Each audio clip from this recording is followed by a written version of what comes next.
বিসমিল্লাহির রহমানির রহিম। লাইসাল বিররা আন তুওয়াল্লু ওয়ুজুহাকুম কিবালাল মাশরিকি ওয়াল মাগরিবি ওয়ালাকিন্নাল বিররা মান আমানা বিল্লাহি ওয়াল ইয়াউমিল আখিরি ওয়াল মালাইকাতি ওয়াল কিতাবি ওয়ান নাবিয়্যিন। পূর্ব পশ্চিমে মুখ ঘুরানো, পূর্ব পশ্চিমে মুখ ফিরানো, এটাই পুণ্যবান নেককার সৎকার হওয়ার জন্য যথেষ্ট নয়। প্রকৃতপক্ষের মুমিন নেককার হওয়ার জন্য যে শর্তগুলি আল্লাহ পাক আরোপ করেছেন তা হচ্ছে, এক নম্বরে কি মনে আছে?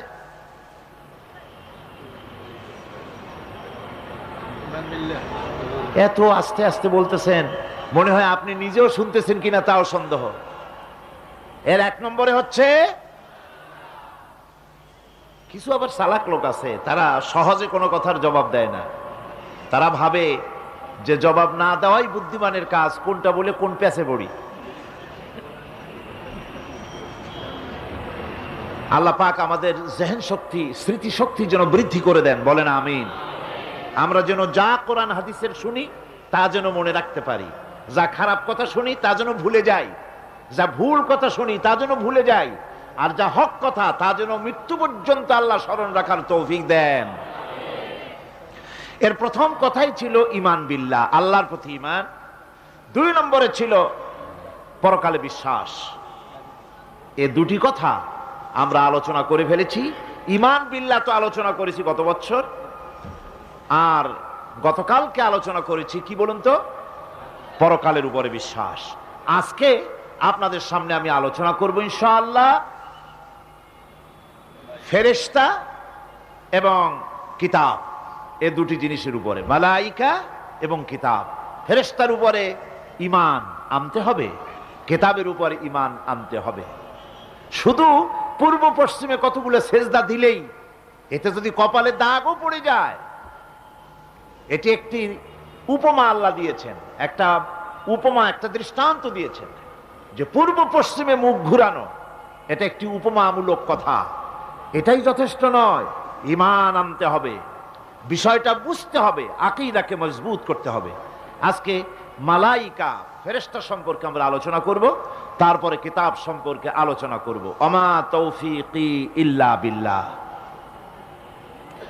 ফেরেশতাদের প্রতি ঈমান, এটা হচ্ছে আল্লাহর প্রতি ঈমানের পরিপূর্ণতা মাত্র।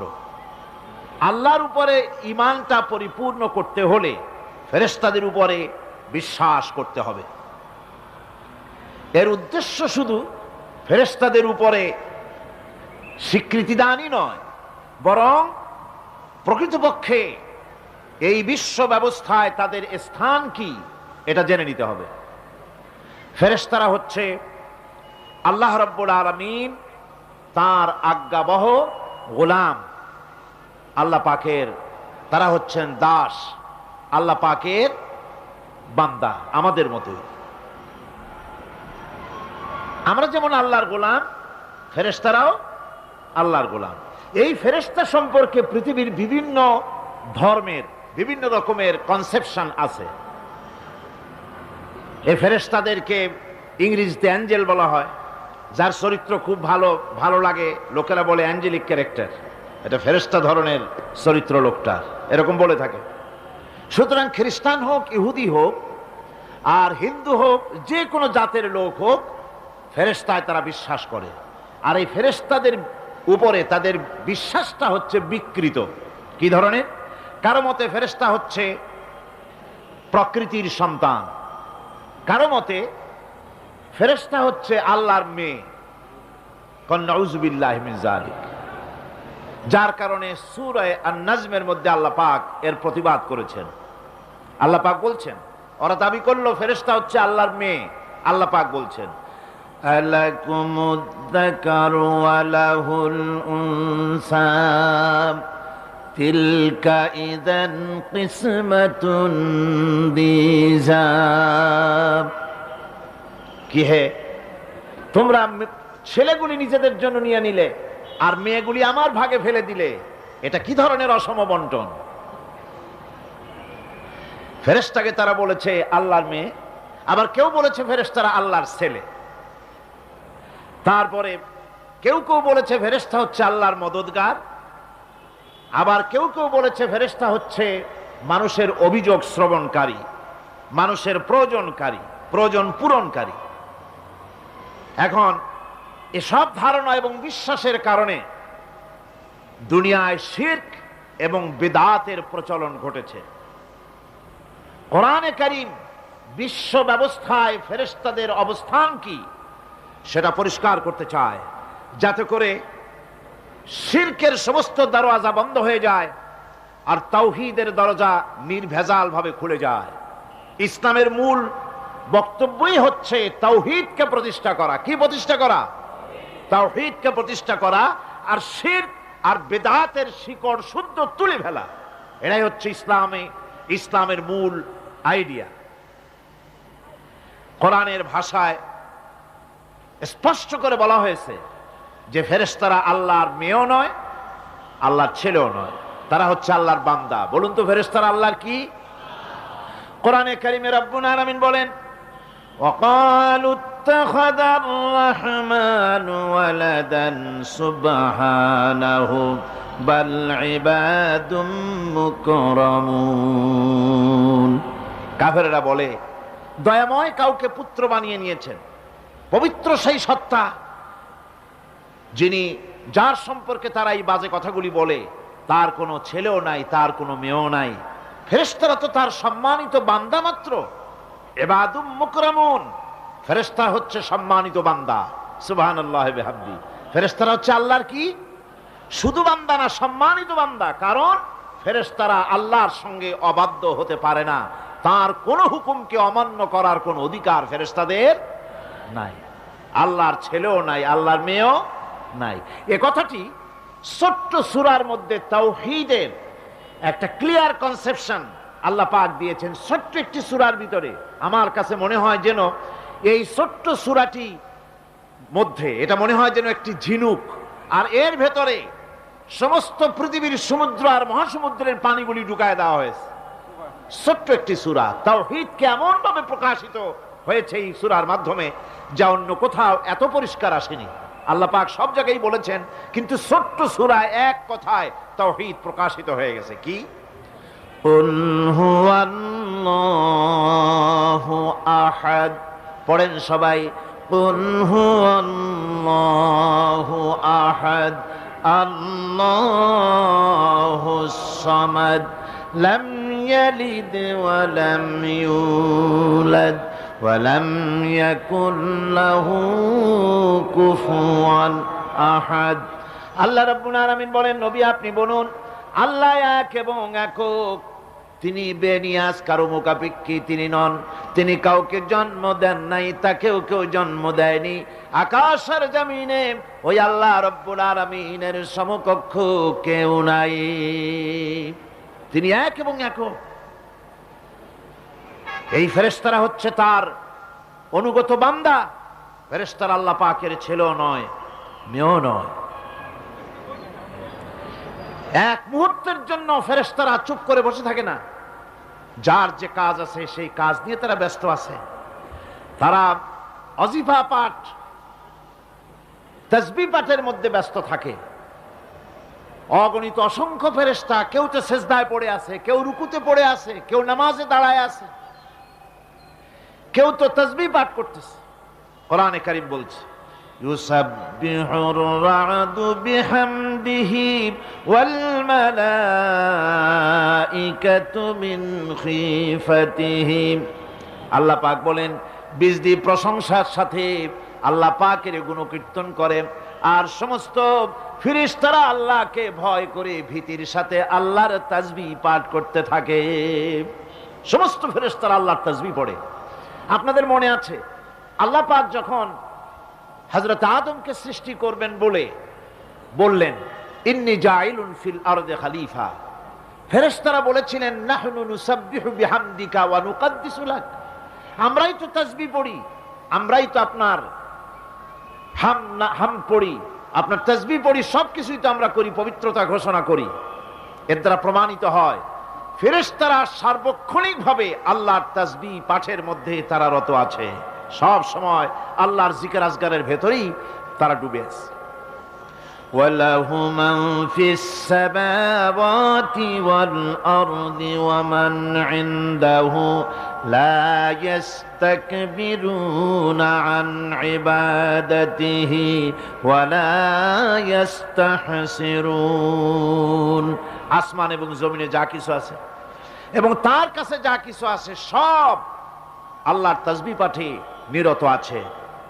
আর ফেরেশতারা তো বন্দিগি করছে আল্লাহ পাকের, আর কখনোই তারা অবদ্ধচারণ করে না, আর কখনো তারা আল্লাহ পাকের জিকির থেকে, তাসবিহ পাঠ থেকে তারা ক্লান্ত হয় না। কি হয়েছে? ঠিক হয়ে যাবে ইনশাআল্লাহ। আল্লাহ পাক তাদের সম্পর্কে আবার বলেন, ইউসাব্বিহুনাল লাইলা ওয়ান নাহারা লা ইয়াফতুরুন। এই ফেরেশতারা রাত দিন তার প্রশংসায় পড়ে থাকে, কখনই শৈথিল্য প্রদর্শন করে না, কখনই আল্লাহর জিকির থেকে, তাসবিহ থেকে তারা বিরত থাকে না। এ ধারণার মধ্য দিয়ে কোরআনে কারীম মানুষকে স্পষ্ট করে বলছে যে ফেরেশতারা হচ্ছে আল্লাহর গোলাম, আল্লাহর বান্দা। তারা তোমাদের প্রয়োজন পুরা করতে পারে না, তারা তোমাদের ভাগ্যের কোনো উন্নতি করে দিতে পারে না, তারা আল্লাহর ছেলেও নয়, আল্লাহর মেয়েও নয়, এরা হচ্ছে আল্লাহর বান্দা। এই ফেরেশতাদের মাধ্যমে আল্লাহ রাব্বুল আলামিন আরেকটি কাজ নিয়ে থাকেন, তা হচ্ছে নবী এবং রাসূলদের কাছে এই ফেরেশতার মাধ্যমে আল্লাহ পাক বাণী প্রেরণ করেন। নবী রাসূলদের কাছে বাণী আনে কারা? আল্লাহর ফেরেশতা। এ কারণেই তাদের মাধ্যমেই আল্লাহ পাক নবী রাসূলদের কাছে আল্লাহর বাণী পাঠান, যে এই ফেরেশতারা ওই বাণীর ভিতরে কোন রকম হ্রাস বৃদ্ধি করে না, তারা আল্লাহর অবাধ্য নয়, ওর মধ্যে তারা বাড়ায়ও না, তারা কমায়ও না, কোনো ক্ষমতা তাদের নাই। কোরআনে কারিমে আল্লাহ পাক বলছেন, ইন্নাহু লাকাউলু রাসূলিন কারীম ذي قوة عند ذي العرش مكين مطاع ثم أمين। নিঃসন্দেহে এক সম্মানিত বার্তাবাহকের বর্ণনা, এক ফেরেশতার বর্ণনা। আরশ অধিপতির কাছে তিনি সম্মানিত। জিবরাইল আলাইহিস সালামের কথা বলা হচ্ছে। হযরতে জিবরাইল আমিন তিনি আল্লাহর কাছে সম্মানিত, অনুগত এবং তিনি বিশ্বাসী। আল্লাহ পাকের পক্ষ থেকে তিনি বাণী বহন করে নিয়ে আসেন, আর এর ভিতরে কোন রকম হ্রাস বৃদ্ধি করার কোনো ক্ষমতা ফেরেশতার নাই। আল্লাহ পাক বলছেন, ওয়া ইন্নাহু লাতানজিরু রাব্বিল আলামিন নাযালা বিহির রূহুল আমিন। নিঃসন্দেহে এটা হচ্ছে রব্বুল আলামিনের পক্ষ থেকে অবতীর্ণ করা কিতাব, যা নিয়ে বিশ্বস্ত আত্মা অবতরণ করেছেন, অর্থাৎ হযরতে জিবরাইল আমিন। আল্লাহ পাক তাকে বিশ্বস্ত বলেছেন, শাদীদুল কুওয়া বলেছেন, প্রচন্ড ক্ষমতা তার, আল্লাহ পাক বলেছেন। এর থেকে জানা গেল যে ফেরেশতাদের প্রতি ঈমান শুধু আল্লাহর প্রতি ঈমানের জন্যই নয়, বরং কিতাবের প্রতি, নবীদের প্রতি ঈমান আনার জন্য ফেরেশতাদের প্রতি ঈমান আনা জরুরি। ফেরেশতাদের উপর ঈমান আনা কি জরুরি, অত্যন্ত জরুরি। ফেরেশতাদের উপর তৃতীয় আরেকটি কারণে ঈমান আনতে হয়, সেটা হচ্ছে আল্লাহ পাক তাদের মাধ্যমেই কাজগুলি করে থাকেন। ফেরেশতারা হচ্ছে আল্লাহ পাকের রাষ্ট্রীয় কর্মচারী, আল্লাহ পাকের স্টাফ। তাদের মাধ্যমে আল্লাহ কোথাও বৃষ্টি দেন, কোথাও রহমত পাঠান, কোথাও গজব দেন, কোথাও ভূমিকম্পের সৃষ্টি করেন, কোথাও জলোচ্ছ্বাস, কোথাও ক্ষুধা, কোথাও দারিদ্র ইত্যাদি। পৃথিবীর ভিতরে আযাব, গজব, শান্তি যা কিছু আল্লাহ পাক করতে চান, এই ফেরেশতাদের মাধ্যমেই তা করে থাকে। এক কথায় ফেরেশতারা হচ্ছে আল্লাহ পাকের রাষ্ট্রীয় কর্মচারী, এই কথা এভাবেই বিশ্বাস করতে হবে যে ফেরেশতারা কখনো অবাধ্য হয় না, অবাধ্য হওয়ার কোনো ক্ষমতাই তাদের নাই। তারা আল্লাহ পাকের বাধ্যগত আজ্ঞাবহ কর্মচারী। ফেরেশতাদের উপরে ঈমানটা এই পর্যন্তই আমি আপনাদের সামনে বললাম। ফেরেশতাদের প্রতি ঈমান আনার ব্যাপারে এই তিনটি কথা আপনাদের সামনে পেশ করেছি। এখন 3 নম্বরে যে কথাটি বিশ্বাস করতে হবে সেটা হলো কিতাব। কিসের উপর ঈমান? কিতাবের প্রতি ঈমান। ইসলামের পরিভাষায় কিতাব বলতে বোঝানো হয় সেই বাণীকে, সেই নির্দেশকে, সেই গ্রন্থকে। বড় বড় কিতাব, তার মধ্যে সর্বশেষ যে কিতাবখানি তার নাম হচ্ছে কোরআন। জোরে বলেন, তার নাম কি? আল কোরআন। এটি হচ্ছে সবচেয়ে বড় কিতাব এবং মুকাম্মাল কিতাব। অন্যান্য কিতাবগুলিতে যা বলা হয়েছে তার থেকে অনেক বেশি শরীয়তকে মুকাম্মাল করে আল্লাহ রাব্বুল আলামিন কোরআনে কারীমের মধ্যে এটাকে পরিপূর্ণ করে দিয়েছেন। নবুয়ত আর কিতাব দুটি জিনিসের ভিতরে একটা সম্পর্ক আছে। নবুয়ত এবং কিতাব দুটোই আল্লাহর পক্ষ থেকে আসছে। নবুয়ত আসছে কার কাছ থেকে? আর কিতাব আসছে আল্লাহর কাছ থেকে। নবুয়ত এর দাবি কেউ নিজের থেকে করতে পারে না। এই কথা আমি বহুবার আপনাদের সামনে আলোচনা করেছি। নবী দাবির ভিত্তিতে হয় না, নবী আল্লাহ বানান। ইলেকশন করে, নির্বাচন করে এমপি বানানো যায়, মন্ত্রী বানানো যায়, প্রেসিডেন্ট বানানো যায়, চেয়ারম্যান বানানো যায়, মেম্বার বানানো যায়, কিন্তু ইলেকশন করে নবী বানানো যায় না। নবী ইলেকশনে হয় না, নবী হয় কিসে? সিলেকশন। নবী কিসে হয়? সিলেকশনে। সিলেকশনটা করেন কে? আল্লাহ রাব্বুল আলামিন। সুতরাং নবী আল্লাহর কাছ থেকে আসে আর কিতাবও আল্লাহর কাছ থেকে আসে। নবী যদি কিতাব ছাড়া আসতেন, খুব ভালো করে বোঝেন, নবী যদি কিতাব ছাড়া আসতেন আর কিতাব যদি নবী ছাড়া আসতো, তাহলে মানুষের ধর্ম পালন, জীবনের কর্তব্যবোধ, জীবন পরিচালনা এবং ধর্মকে অনুধাবন করা দারুণভাবে সুকঠিন হয়ে পড়ত। কোরআনের নমুনাই হচ্ছে, কিতাবের নমুনা হচ্ছেন আম্বিয়ারা। আম্বিয়া আলাইহিমুস সালাম, তারা হচ্ছেন কিতাবের নমুনা। কিতাবও যার, নবীও সেই আল্লাহ সুবহানাহু ওয়া তাআলা। কোরআন হচ্ছে একটা থিওরি, আর নবীরা হচ্ছেন, কিতাব হচ্ছে থিওরি, নবীরা হচ্ছেন তার প্র্যাকটিক্যাল। থিওরি আর প্র্যাকটিক্যাল দুটো জিনিস এক নয়। যেমন আমি যদি কাগজে লিখি র দন্তেশ্ব গয় ওকার লয় লয় আকার, কাগজে লিখে দিলাম, কি হলো কন্ত? বলুন সবাই, কি হলো? এখন যদি আপনারা এইটার উপরে চাটেন, মিষ্টি লাগবে? বলবেন মিষ্টি কেমনে লাগবে, ওর মধ্যে দুধ নাই, চিনি নাই। আচ্ছা ঠিক আছে, লিখে দিলাম দুধ, চিনি ইত্যাদি যা যা লাগে সব লিখা কাগজটারে গোল বানাই দিলাম। এখন যদি চাবান, তাও কি মিষ্টি লাগবে? লাগবে না। মিষ্টি লাগবে কি হলে? দুধ কিনতে হবে, ছানা বানাতে হবে, চিনির শিরা তৈরি করতে হবে, তারপরে রসগোল্লা বানাতে হবে, এরপরে আপনি ফ্রিজে রাখবেন, চামচ দিয়ে কাটবেন, মজা করে খাবেন, তখন আপনার ভালো লাগবে। ঠিক কিনা? এখন ভালো লাগলো কেন? যেহেতু এটা প্র্যাকটিক্যালে আসছে। আর আগে কাগজ চেটেছেন, কাগজ চাবায়েছেন, ভালো লাগে নাই, কারণ থিওরি চাবায়েছেন। প্র্যাকটিক্যালে না আসা পর্যন্ত মজা পাওয়া যাবে না। সেই জন্যে কোরআন হচ্ছে একটা থিওরি, কাগজে লেখা একটা থিওরি। এই থিওরিটা আল্লাহ রাব্বুল আলামিনের। এই থিওরি যদি প্র্যাকটিক্যাল না থাকে, মডেল না থাকে, আদর্শ না থাকে, তাহলে তা পালন করা মানুষের জন্য দুঃসাধ্য, সুকঠিন। এই জন্য আল্লাহ সুবহানাহু ওয়া তাআলা কোরআনের মুজাসসাম নমুনা হিসেবে পেশ করেছেন মুহাম্মদুর রাসূলুল্লাহ সাল্লাল্লাহু আলাইহি ওয়াসাল্লাম। তিনি হচ্ছেন কোরআনের মডেল। সুবহানাল্লাহি ওয়া বিহামদিহি। যার জন্য তিনি স্পষ্ট করে বলতে পেরেছেন যে কথা কেউ বলতে সাহস পায়নি, যে কথা নবী বলেছেন। আল্লাহর নবী বলেছেন, ও আমার সাহাবীরা, দিনের আলোতে তোমরা আমার ভিতরে যা দেখতে পাও, রাতের বেলায় আমার ভিতরে তোমরা যা দেখতে পাও।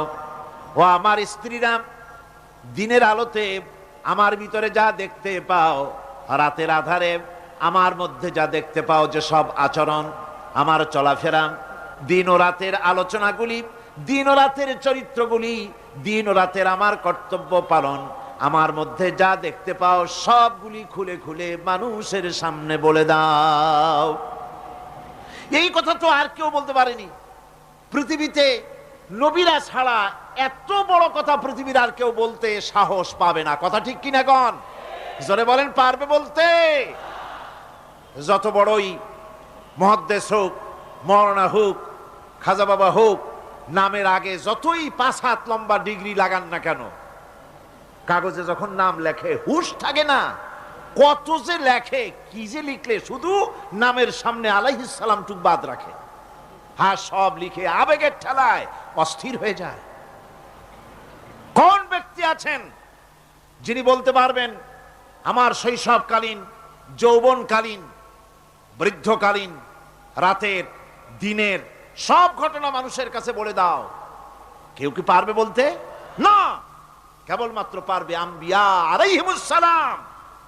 যেহেতু আল্লাহ রাব্বুল আলামিন তাদেরকে কন্ট্রোল করেছেন, হেফাজত করেছেন, তারা হচ্ছেন চরিত্রের আধার, অনুপম চরিত্রের উৎস, উৎকৃষ্ট নমুনা, যাদের চরিত্রের ভিতরে কোনো কালিমা নাই, ভুল নাই, গুনাহ নাই। মহব্বতের সাথে বলেন সুবহানাল্লাহ। এই জন্য নবী, নবুয়ত আর কিতাব দুটোই আসছে আল্লাহর কাছ থেকে। সেই জন্য বিশ্ববাসীর বাঁচার পথ নবীদের অনুসরণ। বিশ্ববাসীর বাঁচার পথ কি? নবীদের অনুসরণ। কেউ বলে আমরা অমুকের উত্তরসূরি, আমরা অমুকের সৈনিক, তমুকের সৈনিক, বলেন এরকম? আমি নামগুলি নাই নিলাম, আপনারা খাবে খাবে মিলায় নেন। আমরা অমুকের উত্তরসূরি, অমুকের সৈনিক, হ্যান ত্যান বলে। তো অমুকের সৈনিক হয়ে তার কাছ থেকে পাবা কি? বিশ্ববাসী গ্রহণ করতে পারে এমন আদর্শ কে দিতে পেরেছেন? পৃথিবীতে বহু, এই পৃথিবীর বুকে অনেক নেতা এসেছেন, রাজনৈতিক নেতা এসেছেন, সেনাপতি এসেছেন, পৃথিবীর এই রঙ্গমঞ্চে এসেছে অনেক বীর সেনানী, অনেক দার্শনিক, অনেক কবি সাহিত্যিক পৃথিবীর বুকে এসেছেন, কবিতা লিখেছেন, সাহিত্য রচনা করেছেন, গান গেয়েছেন, বক্তৃতা করেছেন, যুদ্ধ করেছেন, দেশ জয় করেছেন, তরবারির আঘাত দিয়ে পৃথিবীর চেহারা পাল্টায় দিয়েছেন। এরকম বহু মানুষের আবির্ভাব ঘটেছে বিশ্বের বুকে। বলুন তো দেখি, কোন দার্শনিক, কোন রাজনৈতিক নেতা, কোন কবি, কোন সাহিত্যিক, কোন ব্যক্তি এমন আছে যার সারা জীবনের আদর্শ পৃথিবীর মানুষ গ্রহণ করতে পারে? কথা বুঝে আসে নাই মনে হয়। তো নাইটা আসতে কইলেন কেন? নাই, একটা বিগ জিরো পৃথিবীতে, একটা কি বিরাট একটা শূন্য। এই বিরাট শূন্যতার ভেতরে উন্নত মানের চরিত্র নিয়ে আবির্ভূত হয়েছেন পৃথিবীর বুকে আল্লাহর নবীরা। তাদের চাইতে সেরা চরিত্র আর কারো নাই। এই জন্য অমুক দলের তমুক নেতা, তাতে হইছে কোন কি নাই বা বললাম, ওর মধ্যে আছে কি? তার পিছনে দৌড়ায় লাভ কি? এই জন্যে দৌড়াতে হবে। যদি মুক্তি পেতে চায়, এই বিশ্ব যদি বাঁচতে চায়, এই পৃথিবী যদি বাঁচতে চায়, এই পৃথিবীর জনগোষ্ঠী যদি বাঁচতে চায়, তাহলে দৌড়াতে হবে নবীর পিছনে। কার পিছনে? জোরে কোন, কার পিছনে? আমার বন্ধুগণ,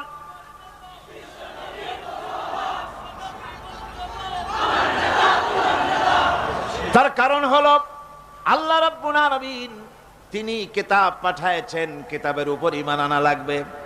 আর নবীও তিনি পাঠিয়েছেন।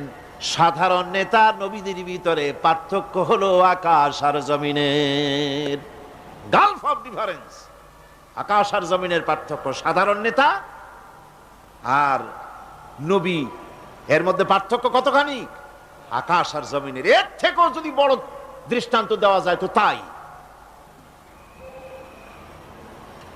কারণ হচ্ছে এই পৃথিবীতে পথপ্রদর্শক হিসেবে শিক্ষক, পণ্ডিত, ধর্মগুরু, রাজনৈতিক নেতা, বাপ দাদা, দার্শনিক যারাই পৃথিবীতে আবির্ভূত হয়েছেন, নবীদের সঙ্গে তাদের মৌলিক একটা পার্থক্য আছে।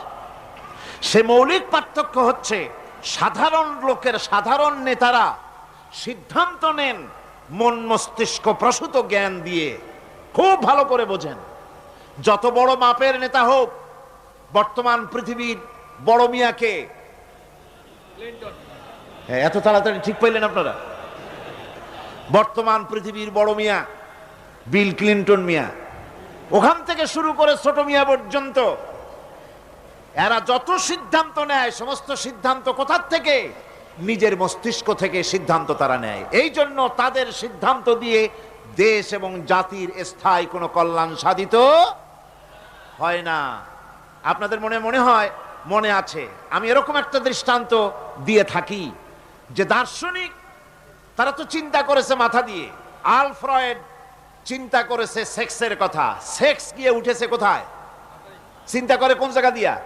মাথা দিয়া। সেক্সের চিন্তা করছে, সেক্স উঠছে কোথায়? মাথায়। কার্ল মার্কস চিন্তা করেছে পেটের কথা, পেটের মধ্যে যা আছে তা উঠছে গিয়া কই? মাথার উপরে। ডারউইন চিন্তা করেছে মানুষ মানুষ না, মানুষ হলো বান্দর, কাজে এই বান্দরামি উঠছে তার কোথায়? মাথায়। এখন মাথার উপরে, মাথার মগজের উপরে সেক্স গিয়ে চাপা পড়ছে, মগজটা পেটের মধ্যে যা আছে তাই দিয়ে চাপা পড়ছে, বান্দরামি দিয়ে চাপা পড়ছে। এই চাপা পড়ার কারণে অবস্থাটা কি হলো? দৃষ্টান্তটা বোধহয় আপনাদের মনে আছে, আমি আবারও আপনাদেরকে মনে করাবার জন্য বলি। চিংড়ি মাছের পায়খানা থাকে কোথায়? মাথায়। মাথার ঘিলুর উপরে পায়খানার থলিটা চাপা পড়ে থাকে, ঘিলুটা কাজ করতে পারে না। ঘিলু যে স্বাভাবিকভাবে কাজ করতে পারে না পায়খানার চাপে, সেই জন্যে চিংড়ি মাছ পানিতে হোক আর ডাঙ্গায় হোক, সামনে যা চলতে পারে তার চাইতে অন্তত 3 গুণ পিছনে দৌড়াইতে পারে বেশি। দুনিয়ার সব দার্শনিক, এসব নেতাদের মাথার উপরে এই সব চিন্তা, দুষ্টামির চিন্তা। ভালো চিন্তা তো করেন। ওই বড় মিয়া কি ভালো চিন্তা করে? না, ওর চিন্তা হলো বসনিয়ার মুসলমানগুলি কেমনে মারা যায়, বসনিয়ার মুসলমানগুলি কিভাবে শেষ করা যায়। ব্রিটেনের প্রধানমন্ত্রী জন মাইনর নাকি মেজর, জন মেজর, তার কথা হচ্ছে ইউরোপের ভেতর থেকে মুসলিম শক্তিকে উৎখাত করে দাও। এটা কি খুব ভালো চিন্তা? আমাদের প্রতিবেশী দেশ ভারত, এখানে আছে এক নরসীমা, তার উদ্দেশ্য কি খুব ভালো? তার মাথার ভিতরে চিন্তা মুসলমানের মসজিদ আর কত ভাঙা যায়, শিখদের গুরুদুয়ারা আর কত নিশ্চিহ্ন করা যায়, বৌদ্ধদের মঠ কত ভাঙা যায়, খ্রিস্টানদের গির্জা আর কত শেষ করা যায়, হিন্দুদের রাম রাজত্ব আর কত কায়েম করা যায়। এই চিন্তাই তার মাথায় কাজ করছে। আবার ভারতের আর এক নরপিশাচ বালথাকারে, নামটাও একটা বিশ্রী নাম। এই লোকটি বলেছে কাশ্মীরের মহিলাদের জন্য ভারতীয় সৈনিকদেরকে অর্ডার দিয়েছে যে কাশ্মীরের মহিলাদেরকে পাইকারি হারে গণধর্ষণ করো। নাউজুবিল্লাহি মিন যালিক। এই হচ্ছে পৃথিবীর নেতাগুলির অবস্থা। পৃথিবী যারা নেতৃত্ব দেয়, যাদের মন মগজ ইসলাম নাই, আদর্শ নাই, চরিত্র নাই, তারা বিশ্বের ক্ষতি সাধন করার জন্যই চেষ্টা চালায়, নিজেদের পাওয়ারকে টিকিয়ে রাখার জন্য চেষ্টা চালায়। এই জন্য নবীদের মধ্যে আর সাধারণ নেতাদের মধ্যে আকাশ আর জমিনের পার্থক্য। ওরা সিদ্ধান্ত নেয় মাথা দিয়া, আর নবী সিদ্ধান্ত নেয় আল্লাহর কথা দিয়া। আল্লাহ রাব্বুল আলামিন বলেন, মা ইয়ানতিকু আনিল হাওয়া ইন হুয়া ইল্লা ওয়াহয়ুন ইউহা। আমার নবী প্রবৃত্তিকে অনুসরণ করে কোনো কথা বলেন না। আমার নবী যেটা বলেন সেটা হলো ওহী। আমি যা বলতে বলি তিনি তো তাই বলেন। নবী নিজের মগজ থেকে কিছু বলেন না, আল্লাহর কথা দিয়ে বলেন। এই জন্য কোরআন আর হাদিসে বেশি কোনো পার্থক্য নাই। কোরআন হলো, কোরআনের ভাব এবং ভাষা দুটোই আল্লাহ রাব্বুল আলামিনের, আর হাদিসের ভাষাটা শুধু আল্লাহর নবীর, আর ভাবটা হচ্ছে আল্লাহ রাব্বুল আলামিনের। নবীরা যা বলেন তাই সত্য। এই জন্য নবীদের কথার ভিতরে কোনো বক্রতা নাই। নবীদের কথার ভিতরে কোনো বক্রতা নাই, কোনো শটতামি নাই, কোনো প্রবঞ্চনা নাই। নবীদের কথা হচ্ছে ডাইরেক্ট, আল ওয়াদুহ ওয়াস সারাহা, পরিষ্কার বক্তব্য তারা রাখেন, যেখানে কোনো বক্রতার বিন্দুমাত্র লেশ নাই। সাধারণ নেতারা লোভ, লালসা এবং স্বার্থপরতায় থেকে ঊর্ধ্বে উঠতে পারে না। নবীরা সমস্ত স্বার্থের ঊর্ধ্বে। কোন আলহামদুলিল্লাহ। স্বার্থের ঊর্ধ্বে কারা? নবীরা। আল্লাহ পাক বলছেন, ইয়াত্তাবিউনা ইল্লা যান্না ওয়া মা তাহওয়াল আনফুস। আল্লাহ পাক বলেন সাধারণ নেতাদের ব্যাপারে কোরআন পরিষ্কার করে বলছে যে তারা নিজেদের মন মস্তিষ্ক এবং নিজেদের হাওয়া, নিজেদের প্রবৃত্তির অনুসরণ করে চলে। আর যারা নাকি প্রবৃত্তির অনুসরণ করে, মন মস্তিষ্ক নিজস্ব বুদ্ধির অনুসরণ করে, তাদের সম্পর্কে আল্লাহ পাক বলেন, ওয়ামা লাহুম বিহি মিন ইলমিন ইয়াত্তাবিউনা ইল্লা যান্না ওয়া ইন্নায-যান্না লা ইউগনি মিনাল হক্কি শাইআ। তাদের কাছে সত্যিকারের কোনো জ্ঞান নাই, তারা তো নিজেদের আন্দাজ এবং অনুমানের ভিত্তিতে চলে। আর আন্দাজ আর অনুমান কোনোদিন হকের দাবি মিটাতে পারে না। হক যেটা, হকের দাবি আন্দাজ আর অনুমান কোনোদিন পূরণ করতে পারে না। আল্লাহর জ্ঞান হচ্ছে পারফেক্ট জ্ঞান। সেই জ্ঞান দিয়ে আল্লাহ পাক নবীদের কাছে বাণী পাঠিয়েছেন। কোরআনে কারীম বলছে, ওয়ামান আযাল্লু মিম্মান ইত্তাবা'a হাওয়াহু বিগাইরি হুদাম মিনাল্লাহ। তার চাইতে গোমরাহ আর কে হতে পারে? তার চাইতে পথভ্রষ্ট আর কে হতে পারে? যে আল্লাহ পাকের পক্ষ থেকে বাণী আসার পরেও যে ব্যক্তি নিজের হাওয়ার অনুবর্তন করে, যে ব্যক্তি নিজের নফসের অনুবর্তন করে, নফসকে প্রবৃত্তিকে অনুসরণ করে, তার থেকে গোমরাহ আর কেউ হতে পারে না। পক্ষান্তরে নবী এবং রাসূলগণ তারা আল্লাহর জ্ঞানকে অনুসরণ করে চলেন। এই জন্য যেখানেই আল্লাহ পাক নবীদের কথা বলেছেন, সেখানে আল্লাহ পাক বলেছেন নবীদেরকে জ্ঞান দিয়েছি আমি। নবীদের জ্ঞান দিয়েছে কে? একথা আপনারা বিশ্বাস করবেন, মনে প্রাণে বিশ্বাস করবেন। একজন নবীও পৃথিবীর কোন শিক্ষা কেন্দ্র থেকে একাডেমিক কোয়ালিফিকেশন অর্জন করেন নাই। কোন নবী title pass, MA pass, BA pass, এই ধরনের প্রাতিষ্ঠানিক কোন সনদ তাদের কাছে নাই। অথচ তারা যা বলেছেন তা বিশ্বের সর্বশ্রেষ্ঠ কথা। কিনা জোরে কোন? আপনার আমার নবী জনাবে মুহাম্মদুর রাসূলুল্লাহ সাল্লাল্লাহু আলাইহি ওয়াসাল্লাম জীবনেও তিনি লিখতে জানেন নাই, পড়তে জানেন না, সই করতে জানেন না, নিজের নামটা কেমনে লিখবেন তাও তিনি জানেন না।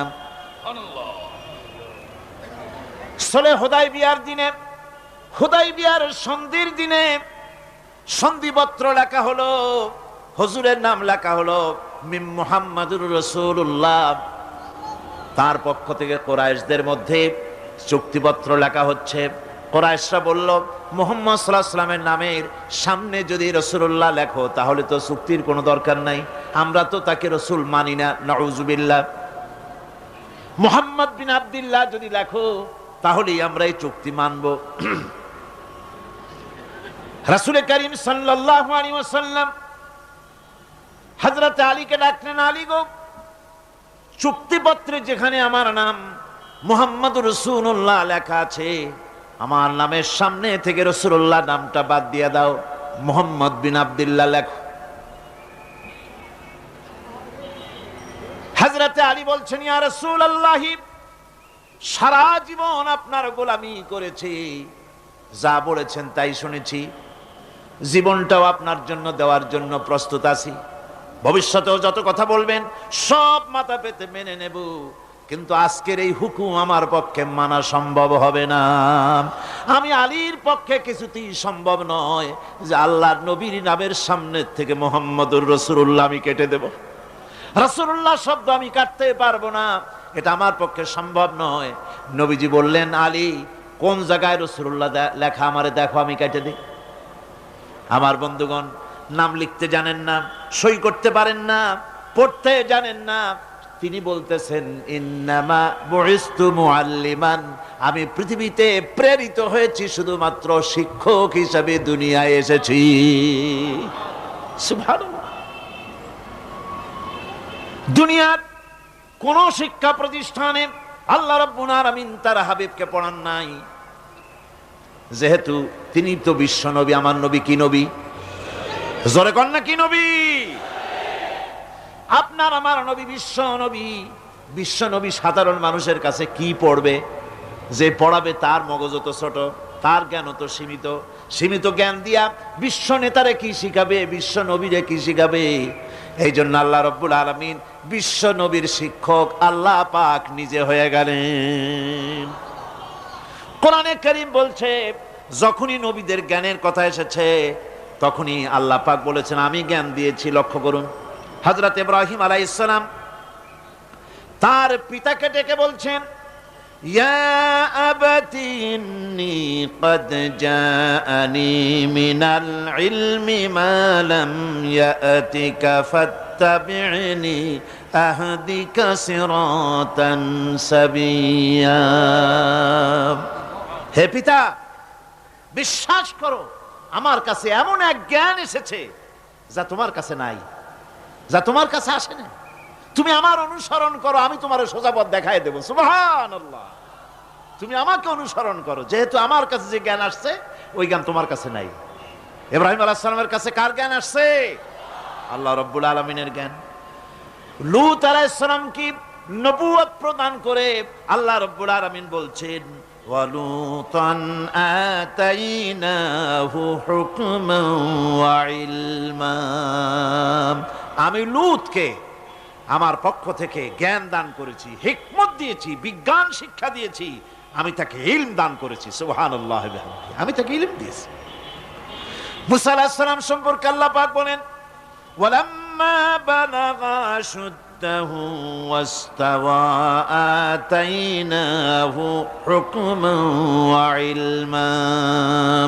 মুসা আলাইহিস সালাম যখন বয়স সন্ধিক্ষণে পৌঁছে গেলেন, যখন তিনি পূর্ণ বয়স প্রাপ্ত হলেন এবং তিনি যখন নিজেকে সম্পূর্ণ লালন পালন করার কাজ যখন তার সম্পূর্ণ হয়ে গেল, আমি তখন আমার পক্ষ থেকে তাকে ইলম দান করেছি, জ্ঞান দান করেছি, হিকমত দিয়েছি, জ্ঞান দিয়েছি।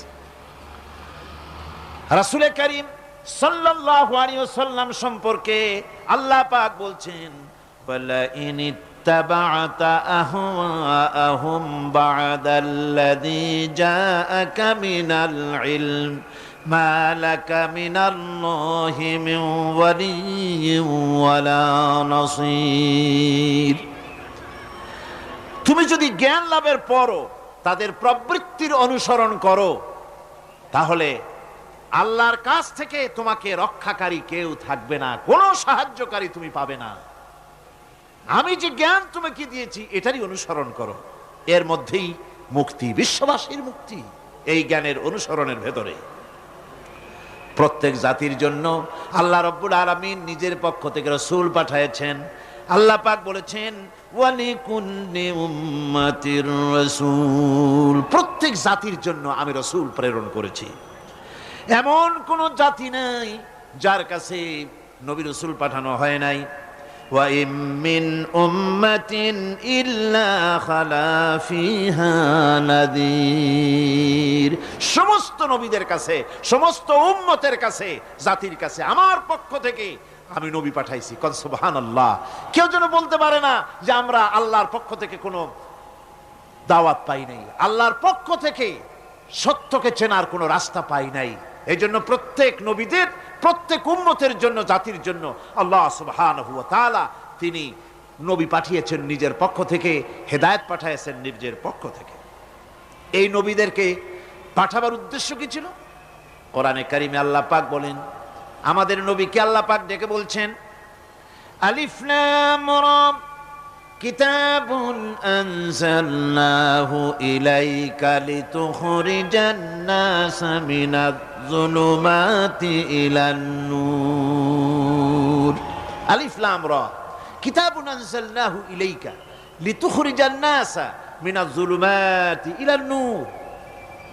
এই কিতাব আমি আপনার উপর অবতীর্ণ করেছি। এ হচ্ছে একখানা কিতাব। এই কিতাবখানা আমি আপনার প্রতি অবতীর্ণ করেছি। এই জন্য করেছি কিতাব অবতীর্ণ, যাতে করে মানব মণ্ডলীকে পঞ্জীভূত অন্ধকারের ভিতর থেকে বের করে আলোর দিকে নিয়ে আসতে পারেন। এ বিশ্ব হচ্ছে অন্ধকারে ভরা। পৃথিবীতে মানব রচিত যত মতবাদ আছে সব হচ্ছে অন্ধকার। সবগুলি কি? অন্ধকার। এই অন্ধকারের ভিতর থেকে আলোর দিকে নিয়ে আসবেন। আলো হচ্ছে কি? ইসলাম। আলো হচ্ছে কোরআন। কোরআনের দিকে নিয়ে আসবে, ইসলামের দিকে নিয়ে আসবে। সেই জন্য আমি আপনার প্রতি এই কোরআন অবতীর্ণ করেছি। আমার ভাইয়েরা, সকল আসমানি কিতাবের উপরে আমাদের ঈমান আনা লাগবে। শুধুমাত্র কোরআন শরীফের উপরে নয়, সকল কিতাবের উপরে ঈমান আনতে হবে। কোরআনকে যেমন মানি, মুহাম্মদ সাল্লাল্লাহু আলাইহি ওয়াসাল্লামকে যেমন মানি, সব নবীদের উপরে ওই রকম ঈমান আনতে হবে। কোরআন যেমন মানি ওই রকম করে সমস্ত কিতাবের উপরে ঈমান আনতে হবে। এটার শর্তই দেওয়া হয়েছে, মুমিন হচ্ছে তারা ওয়াল্লাযীনা ইউমিনুনা বিমা উনজিলা ইলাইকা ওয়া মা উনজিলা মিন ক্বাবলিক। মুমিন হচ্ছে সেই সব লোক, মুত্তাকি হচ্ছে তারা যারা তোমার উপরে নাজিলকৃত কিতাবের উপর ঈমান এনেছে এবং এর আগে যত কিতাব আসছে সমস্ত কিতাবের উপর ঈমান এনেছে। তারাই হচ্ছে মুত্তাকি, তারাই হচ্ছে মুমিন। আল্লাহ পাক বলেন, নাজ্জালা আলাইকাল কিতাবা বিল হাক্কি মুসাদ্দিকান লিমা বাইনা ইয়াদাই। আল্লাহ তোমার প্রতি সত্য সহকারে যে কিতাব নাজিল করেছেন আর এর পূর্বে আগত সকল কিতাবের উপরে এর সত্যতা প্রমাণ করে। এ কোরআন হচ্ছে আগের যত কিতাব নাজিল হয়েছে সমস্ত কিতাবের সত্যতা প্রমাণকারী কিতাব। এই জন্য মুমিনদেরকে বলতে বলা হয়েছে, কুল আমান্না বিল্লাহি ওয়া মা উনজিলা আলাইনা ওয়া মা উনজিলা আলা ইব্রাহিম ওয়া ইসমাঈলা ওয়া ইসহাক ওয়া ইয়াকুব ওয়াল আসবাত। বলো, আমরা ঈমান এনেছি আল্লাহর প্রতি, আমাদের প্রতি অবতীর্ণ কিতাবের প্রতি, আর ইব্রাহিম, ইসমাইল, ইসহাক, ইয়াকুব এবং তার আওলাদদের প্রতি যে কিতাব অবতীর্ণ হয়েছে সমস্ত কিতাবের উপর আমরা ঈমান এনেছি। ওয়ামা উতিয়া মূসা ওয়া ঈসা ওয়ান নাবিয়্যুনা মির রাব্বিহিম লা নুফাররিকু বাইনা আহাদিম মিনহুম ওয়া নাহনু লাহু মুসলিমুন। আর মূসা, ঈসা, অন্যান্য নবীদের উপরে যত কিতাব অবতীর্ণ হয়েছে সমস্ত কিতাবের উপরে আমরা ঈমান আনতেছি। আর আমরা হচ্ছি আল্লাহ পাকের আজ্ঞাবহ, আমরা হচ্ছি আল্লাহ পাকের বান্দার মধ্যে আমরা শামিল। আল্লাহ পাক বলছেন, এই পৃথিবীতে আমি যত নবী পাঠাইছি সমস্ত নবীদের সাথে তিনটা জিনিস দিয়েছি। কয়টা জিনিস? তিনটি জিনিস দিয়েছি সমস্ত নবীদেরকে। লাকাদ আরসালনা রুসুলানা বিল বায়িনাতি ওয়া আনজালনা মাআহুমুল কিতাবা ওয়াল মিজানা লিয়াকুমান নাসু বিল কিসত। নিঃসন্দেহে আমি নবীদেরকে স্পষ্ট নিদর্শনাদি সহ এই পৃথিবীতে পাঠিয়েছি এবং সেই সঙ্গে তাদেরকে কিতাব দিয়েছি আর তাদেরকে মিজান দান করেছি, বাইয়িনাত দান করেছি। তিনটা জিনিস দিয়েছি, এক দিলাম বাইয়িনাত, আর এক দিলাম কিতাব, আর এক দিলাম মিজান। কয়টা হলো? তিনটা। বাইয়িনাত কি? বাইয়িনাত হলো, বাইয়িনাত বলা হয় এমন জিনিসগুলি কি যা একজন নবীর আচার আচরণ দেখে বুঝতে পারা যায় নিঃসন্দেহে ইনি আল্লাহর নবী। সুবহানাল্লাহ। এটাই হচ্ছে বাইয়িনাত। তার চরিত্র, তার আচার আচরণ এগুলি প্রমাণ করে তিনি নবী। আমার বন্ধুগণ, হযরতে খাদিজা রাদিয়াল্লাহু তাআলা আনহা যখন ইসলামের দাওয়াত পেয়েছিলেন, আল্লাহর নবীর পক্ষ থেকে যখন দাওয়াত পেলেন, নবুয়তের তাওহীদের যখন দাওয়াত পেয়েছিলেন, একজন স্ত্রী হিসেবে তার স্বামীর প্রতি এত শ্রদ্ধা, স্বামীর প্রতি এত ভক্তি শ্রদ্ধা, অনাবিল ভক্তি শ্রদ্ধা, যার কারণে হযরতে খাদিজা একটা মুহূর্তের জন্য, এক সেকেন্ডের জন্য দেরি করেন নাই, কোনো প্রশ্ন তোলেন নাই যে আপনি নবী হইলেন কেমনে, অথবা আপনার মধ্যে তো এই এই জিনিস দেখছি, আপনি নবী হইলেন কেমনে, এমন কোনো কথা বলেন নাই। যখনই নবুয়তের তাওহীদের দাওয়াত পেলেন মা খাদিজাতুল কুবরা, সঙ্গে সঙ্গে তিনি পড়ে নিলেন লা ইলাহা ইল্লাল্লাহু মুহাম্মাদুর রাসূলুল্লাহ। জোরে সোরে পড়েন লা ইলাহা ইল্লাল্লাহ, লা ইলাহা ইল্লাল্লাহ। জোরে পড়েন লা। মা খাদিজা বললেন, আবুল কাসিম, বিগত 15টি বছর পর্যন্ত আপনার ভিতরে যে আচরণ দেখেছি, এ আচরণ, এ চরিত্র কোন সাধারণ মানুষের হতে পারে না। অবশ্যই আপনি আল্লাহর নবী, কোন সন্দেহ নেই, আমার কোন দ্বিধা নাই, এর মধ্যে কোন প্রশ্ন নাই, নিঃসন্দেহে আপনি আল্লাহর নবী। সুবহানাল্লাহ।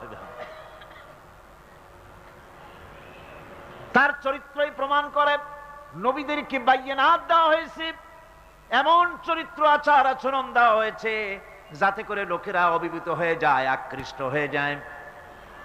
হযরতে যায়েদ, তিনি তো কৃতদাস ছিলেন, হারায় গেলেন বাপ মা থেকে, আর এরপরে কুদরত তারে মুহাম্মদ সাল্লাল্লাহু আলাইহি ওয়াসাল্লামের ঘরে উঠায় দিল। তিনি তখনও আল্লাহর নবী, তখনও নবুয়তের দায়িত্ব পান নাই। যায়েদের পিতার কাছে খবর হয়ে গেল যায়েদ আছে রাসূলের বাড়িতে, মুহাম্মদ সাল্লাল্লাহু আলাইহি ওয়াসাল্লামের বাড়ি মক্কায়। তারা এসে হুজুরের সঙ্গে দেখা করে বললেন, মুহাম্মদ সাল্লাল্লাহু আলাইহি ওয়াসাল্লাম, জানতে পেরেছি আপনার কাছেই আমাদের ছেলে যায়েদ আছে, মেহেরবানি করে তাকে আমাদেরকে ফিরায় দেন। হুজুর বলেন, যায়েদ যদি তোমাদেরকে চিনতে পারে আর যদি যেতে চায়, আমার পক্ষ থেকে কোনো আপত্তি নাই, অবশ্যই যাবে। তবে যায়েদ যদি যেতে না চায়, আমি এমন লোক নই যে কেউ আমার কাছে থাকতে চাইলে আমি জোর করে তাকে ঠেলেও দিতে পারি না, আমি তেমন লোক নই। পিতা বললেন, আপনি অবশ্যই যুক্তিপূর্ণ কথা বলেছেন। হযরতে যায়েদ কানা হলো। হুজুর বললেন, তুমি কি চেনো এদের? কি? যায়েদ বললেন, চিনি, ইনি আমার বাবা, উনি আমার চাচা। যায়েদের পিতা বলেন, বাবারে বাড়ি চলো, তোমার মা কেঁদে কেঁদে হয়রান, চলো বাড়ি যাই, বাড়ির যা কিছু আছে সব তোমাকে ফিরিয়ে দেওয়া হবে। হযরতে যায়েদ বলতেছেন, পিতা,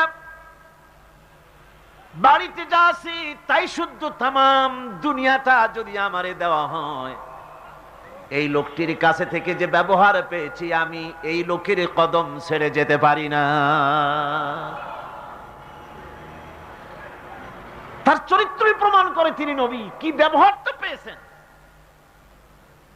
হযরত আনাস রাদিয়াল্লাহু তাআলা আনহু ছোট মানুষ, 8 বছর বয়সের সময় হুজুরের খাদেম হয়ে হুজুরের বাড়িতে আসছেন। আচ্ছা, 8 বছর বয়সের কিশোর ভুল তো করতেই পারে। গরম পানি চাইলে ঠান্ডা পানি এনে দেবে, স্যান্ডেল চাইলে জুতো আনবেন, বিছানা বিছাইতে বললে উঠাই থবে, এটা স্বাভাবিক। কিশোর মানুষ, ছোট মানুষ।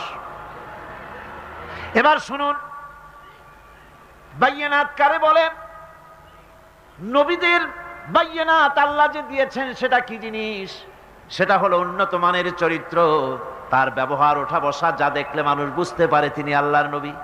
হযরতে আনাসের মুখে শুনুন। হযরতে আনাস রাদিয়াল্লাহু তাআলা আনহু বলেন, একাধিক ক্রমে টানা 10টি বছর রাসূলের খেদমতের ভিতরে নিয়োজিত ছিলাম। 10টি বছরের ভিতরে একটা দিনের জন্য নবীজি আমাকে ধমক দিয়ে কথা বলেন নাই।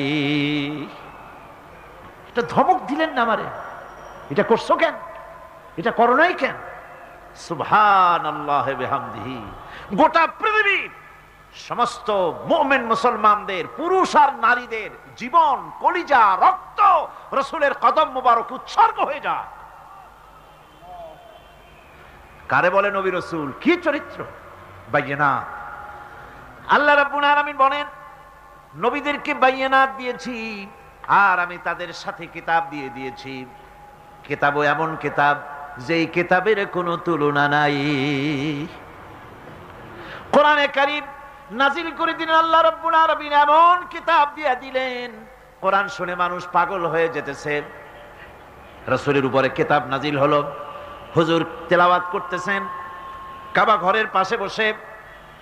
হজের মৌসুম এসেছে, আবু জাহাল ঘরে ঘরে গিয়া বলতেছে আমার দেশে একটা পাগল হয়েছে, নাউজুবিল্লাহ। তারে জেনে ধরেছে, খবরদার তার কাছে যাবা না, কি বলে তাও শুনবা না। ওই যে লোকটা দেখা যায় এখন, পাগল দেখার একটা উৎসাহ লোকেদের মধ্যে সব কালে আছে। লোকদের চিন্তা হলো কি বলে তা না হয় নাই শুনলাম, কিন্তু লোকটা কেমন, পাগলটা কেমন একটু দেখে আস। তারা চলে গেল দেখার জন্য। কানে আঙ্গুল দিয়া গেছে, কেউ বা কানের মধ্যে তুলা দিয়া গেছে। আল্লাহর হাবিবের কাছে গিয়া নবীজির চেহারা মোবারকের দিকে তাকাইয়া তারা দেখতেছে, দেখে দেখে চোখ আর ফেরে না। আহারে, এত সুন্দর কি মানুষ হয় নাকি? পাগল হয়ে গেছে। এত সুন্দর মানুষ, তা কি কখনো পাগল হইতে পারে? আমরা তো পাগল দেখেছি, পাগলের জামা কাপড়ের খোঁজ থাকে না, মাথার চুল একদিকে, মোছ আর একদিকে, দাড়ি আর একদিকে, জামার বোতামের ঠিক নাই, দাঁতে ময়লা, জামায় কাপড়ে ময়লা। এ কেমনে পাগল হবে? এত সুন্দর মানুষ, এত বিন্যস্ত মানুষ, পাগল হবে না নিশ্চয়ই। কান দিয়ে আঙ্গুল সরাইস, কেউ বা তুলা বার করেছে। অমনি নবীজির তেলাওয়াত করা কোরআনে কারীম তাদের কানের ভিতর থেকে ঢুকে কলিজা স্পর্শ করলো। নিজেদের অজান্তে চোখ দিয়া পানি পড়া শুরু হয়ে গেল। বিদেশ থেকে আগত লোকগুলি চোখ থেকে পানি পড়তেছে আর মুখ থেকে বেরিয়ে গেল আশহাদু আল্লা ইলাহা ইল্লাল্লাহু ওয়াহদাহু লা শারীকা লাহু ওয়া আশহাদু আন্না মুহাম্মাদান আবদুহু ওয়া রাসূলুহু। কোরআনে কারীম কি মজার জিনিস আল্লাহ পাক আমাদের দিয়েছেন, সুবহানাল্লাহ। আমার বন্ধুগণ, আল্লাহ পাক বলেন আমি নবীদেরকে বায়নাত দেই, কিতাব দেই, আর দেই তাদেরকে তৃতীয় আর একটা জিনিস, যেটা হলো মিজান। তার মানে হলো মানদণ্ড বা দাড়িপাল্লা। এখানে বোঝানো হয়েছে সত্যের সেই মাপকাঠি যা হক এবং বাতিলের মাঝে ওজন দিয়ে মানুষকে ঠিক করে দেওয়া যায়, এটার নাম মিজান। এই সুবিচার নবীরা ছাড়া সাধারণ মানুষের কাছে পাওয়া সম্ভব নয়। সুবিচার পাওয়া যাবে কেবল কাদের কাছে? নবীদের কাছে, কোরআনের কাছে, নবুয়তের কাছে আর কিতাবের কাছে সুবিচার। আর পৃথিবীতে সুবিচার নাই। আছে সুবিচার? হতে পারে না। সেই জন্য মিজান, দাড়িপাল্লা, এটা হচ্ছে ইনসাফের প্রতীক। এটা কিসের প্রতীক?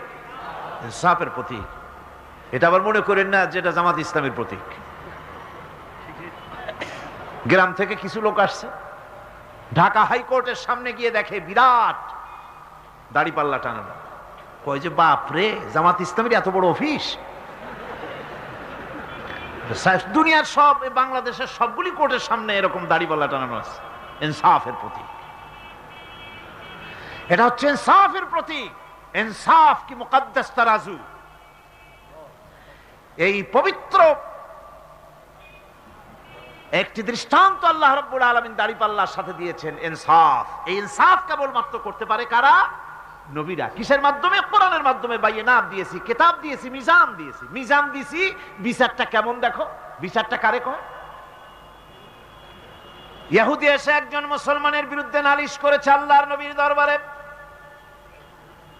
নবীজি সাক্ষ্য প্রমাণ নিয়ে সবকিছু শুনে মিলে রায় দিলেন ইহুদির পক্ষে, মুসলমানের বিপক্ষে। কারে কয় মিজান?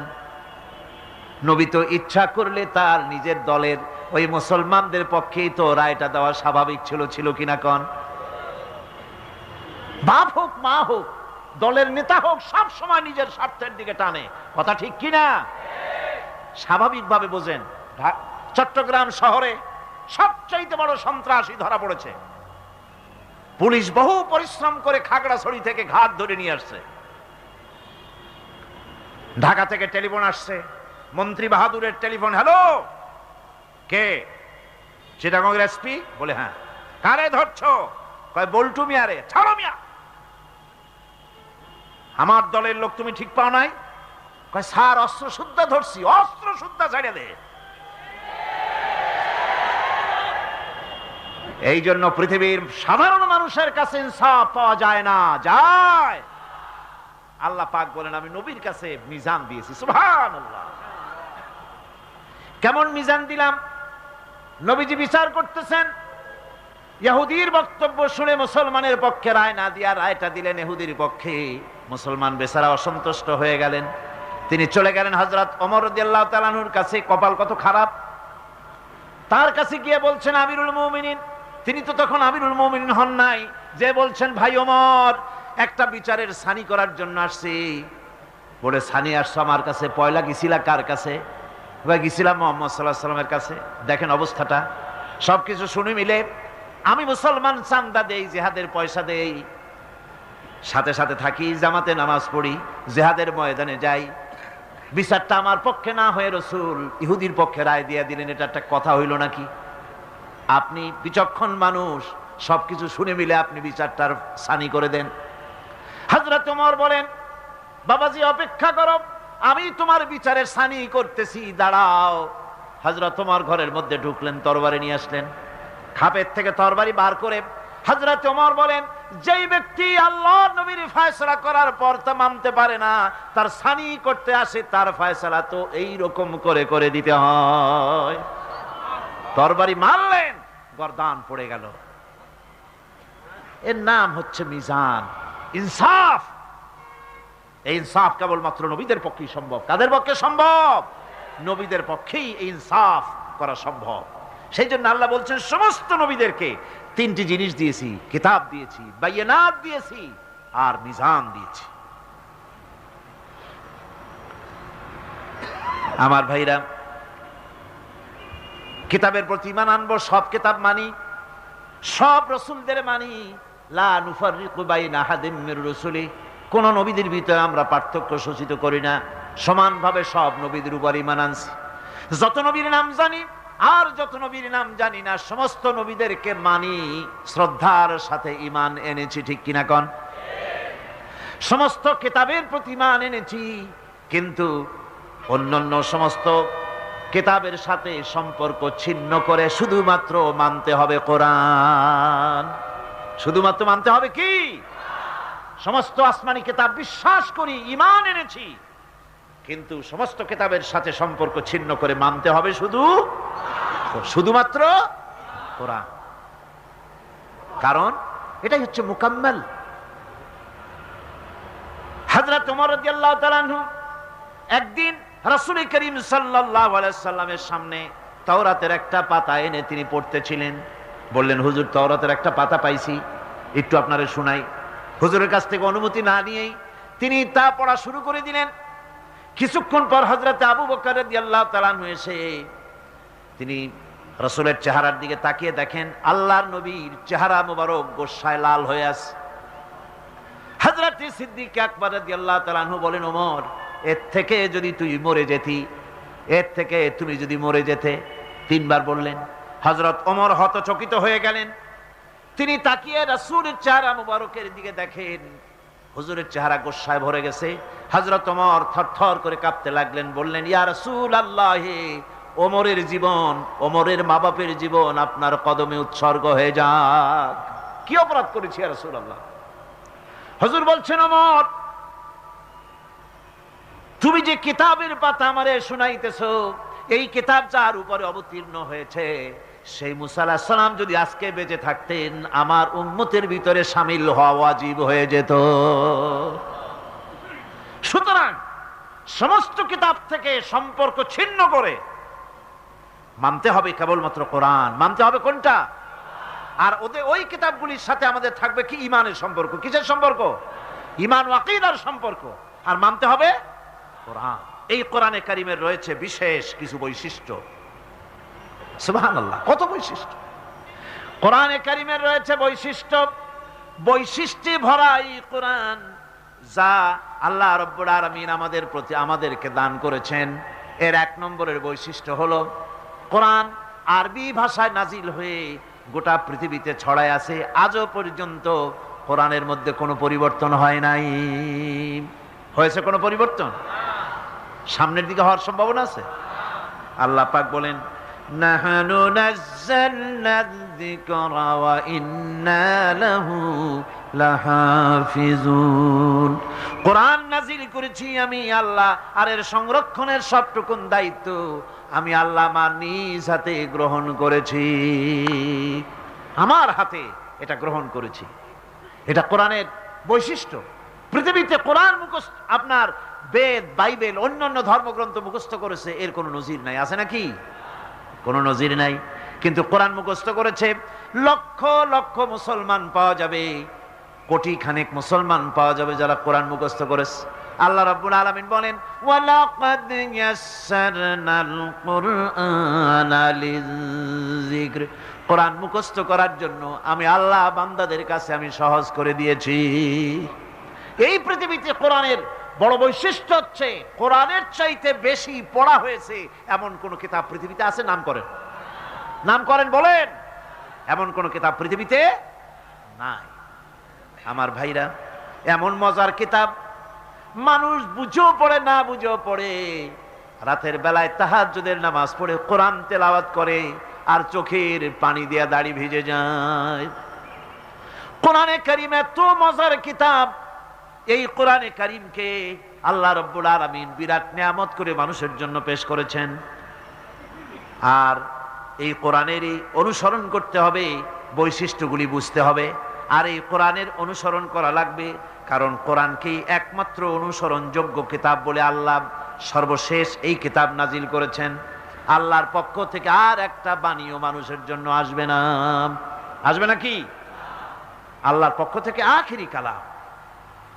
আল্লাহ পাক বলছেন, ইন্না আনজালনা ইলাইকাল কিতাবা বিল হক লিতাহকুমা বাইনান নাসি বিমা আরাকাল্লাহ।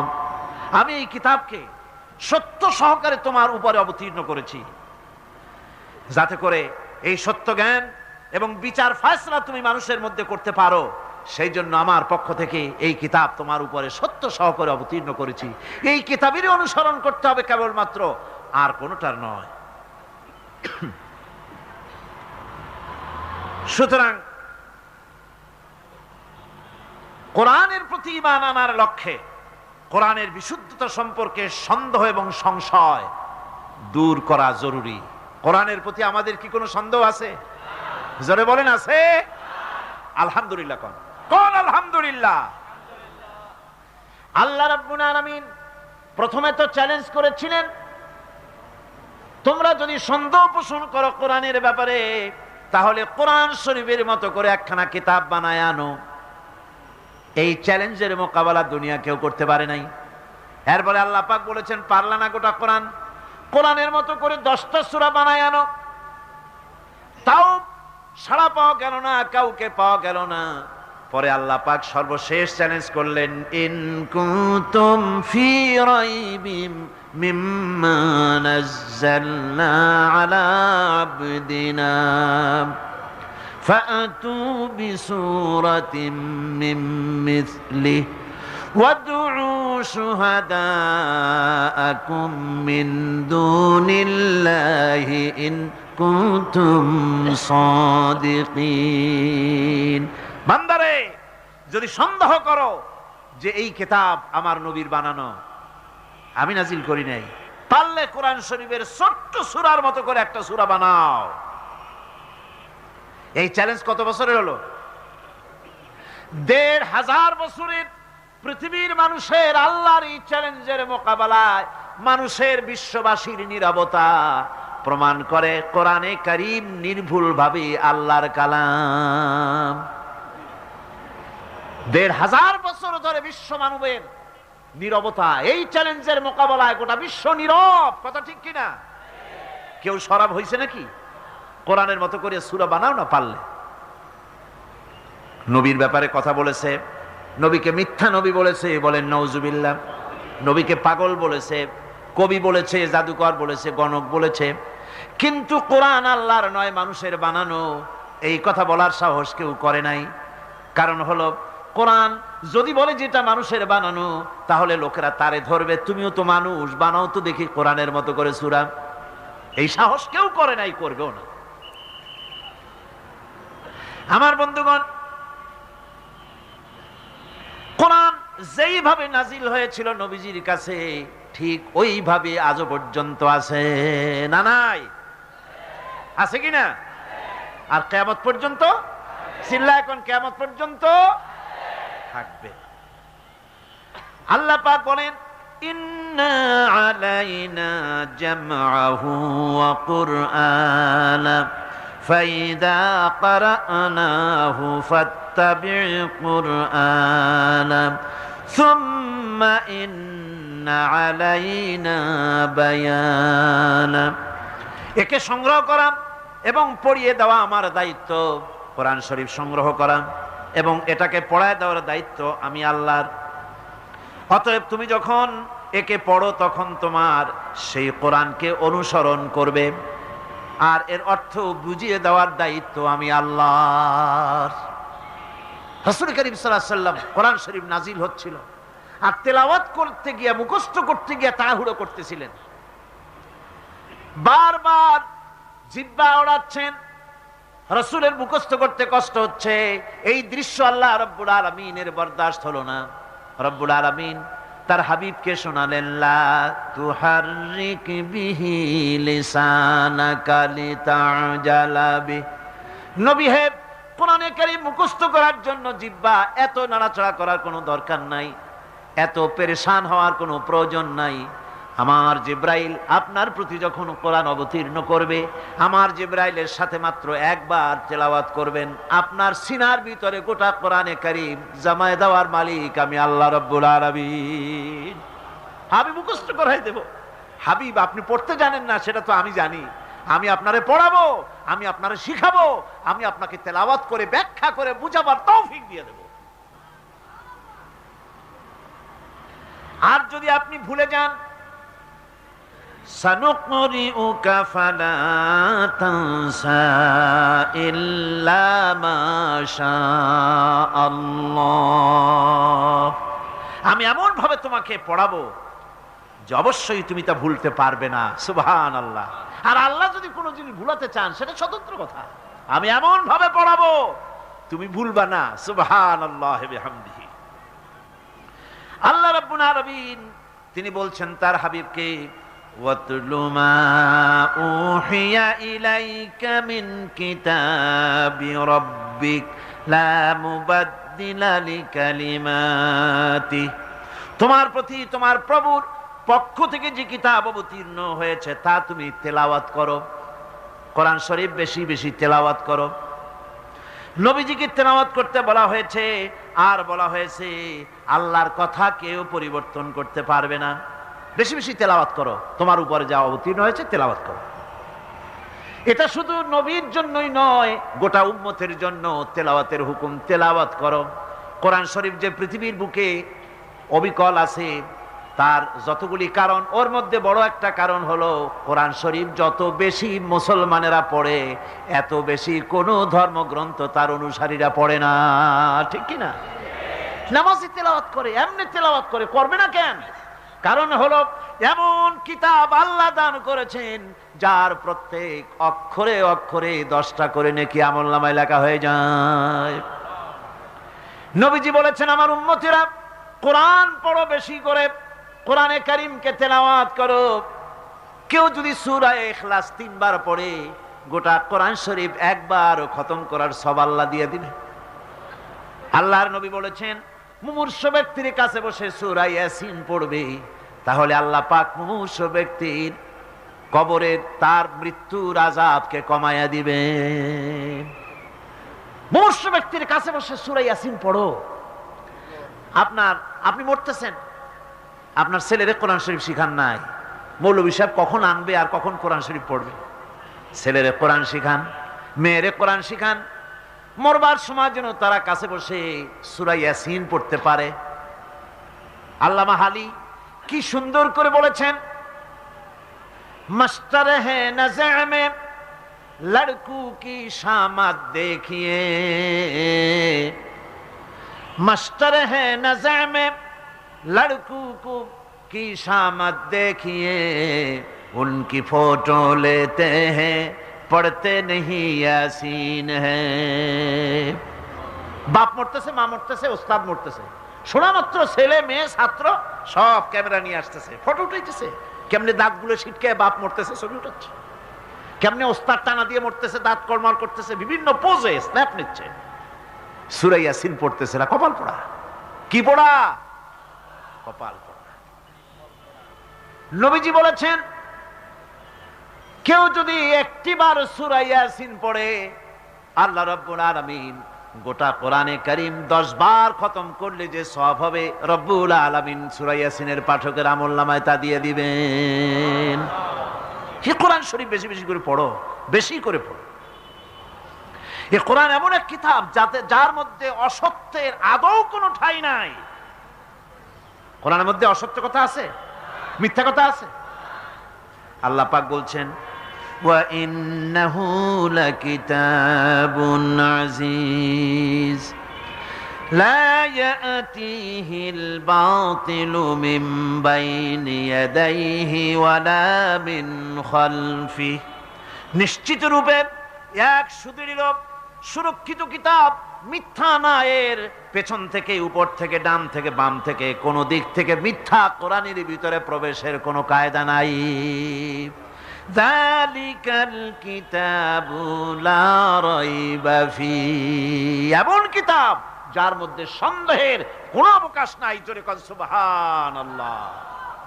যত বই লেখা হয়, যত লোকেরা বই লেখে, প্রত্যেক গ্রন্থকার বইয়ের ভূমিকায় লেখে যে পাঠক যদি কোনো ভুল ভ্রান্তি পান আমাকে জানাই দিবেন, পরবর্তী সংস্করণে আমি কৃতজ্ঞতার সাথে আমি সংশোধন করে নেব। এরকম কেউ লেখে নাকি? যে আমি যে একখান বই লিখছি, এইরকম বই পৃথিবীতে কেউ লিখতে পারে নাই, কোনো ভুল ভ্রান্তির বালাই নাই। এরকম কেউ বলতে পারছে? পারে না। কোরআনে কারীম এমন কিতাব যার ভূমিকায় শুরু হয়েছে, যে কিতাব পড়তেছো এখানে এমন এক কিতাব, যালিকাল কিতাবু লা রাইবা ফীহি, কোনো সন্দেহ নাই, কোনো ভুল নাই এর মধ্যে। এটা একেবারে সম্পূর্ণ আল্লাহ রাব্বুল আলামিনের পক্ষ থেকে যেভাবে আসছিল ওইভাবেই আছে।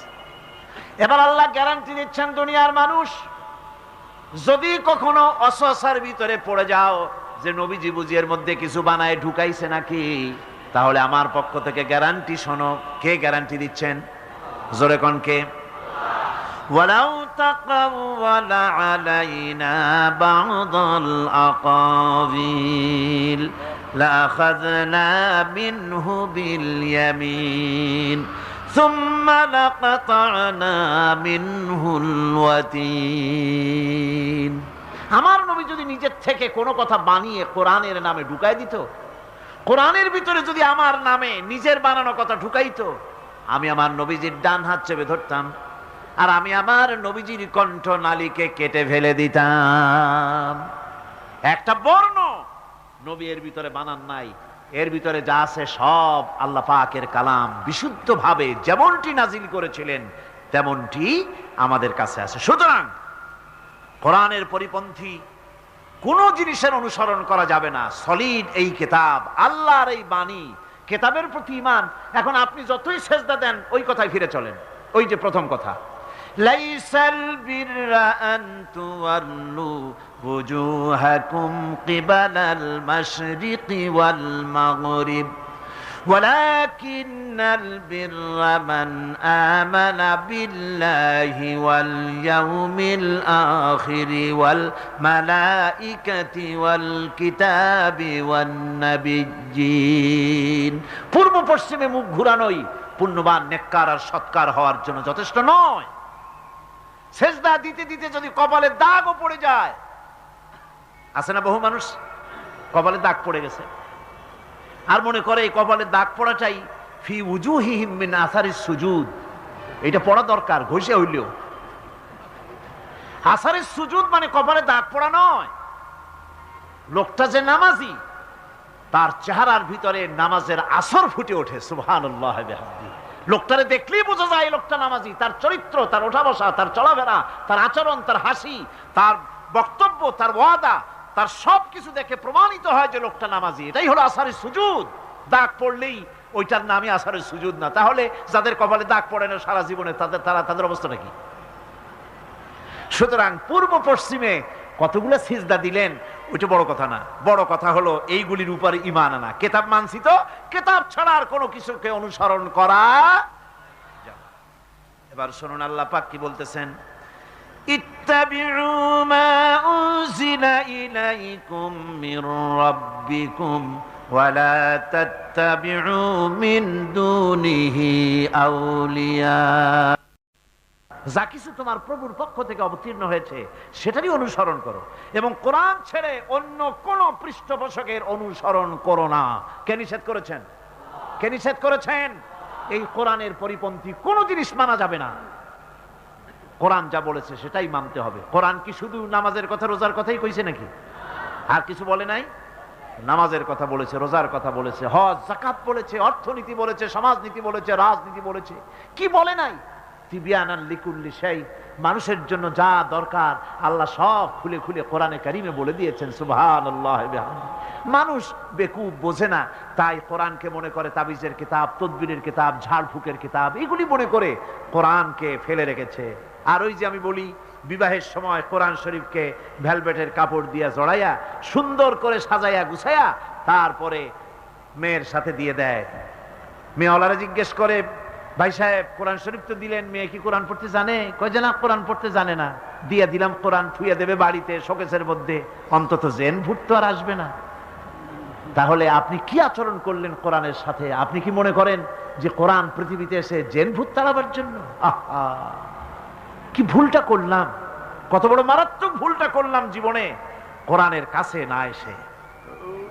কোরআনে কারীম, ইসলামের কথা হচ্ছে যে কোরআনের উপরে দৃঢ় প্রত্যয় আনতে হবে। যেসব বিষয় কোরআন বলেছে তা মানতে হবে, যেগুলি নিষেধ করেছে তার থেকে বাঁচতে হবে। তাহলেই আমরা কোরআনকে অনুসরণ করেছি বলে তা প্রমাণিত হবে। আর এহেন ঈমান ও আইন পালনের সমষ্টি কি বলা হয়? ইসলাম। এটাকে কি বলা হয়? কোরআন অনুযায়ী, নবীর কথা অনুযায়ী যারা জীবন চালায় এটার নাম ইসলাম। আর যারা মানে তারা হলো মুসলমান। যেখানে দুটি জিনিস বর্তমান থাকবে সেখানে ইসলামও থাকবে।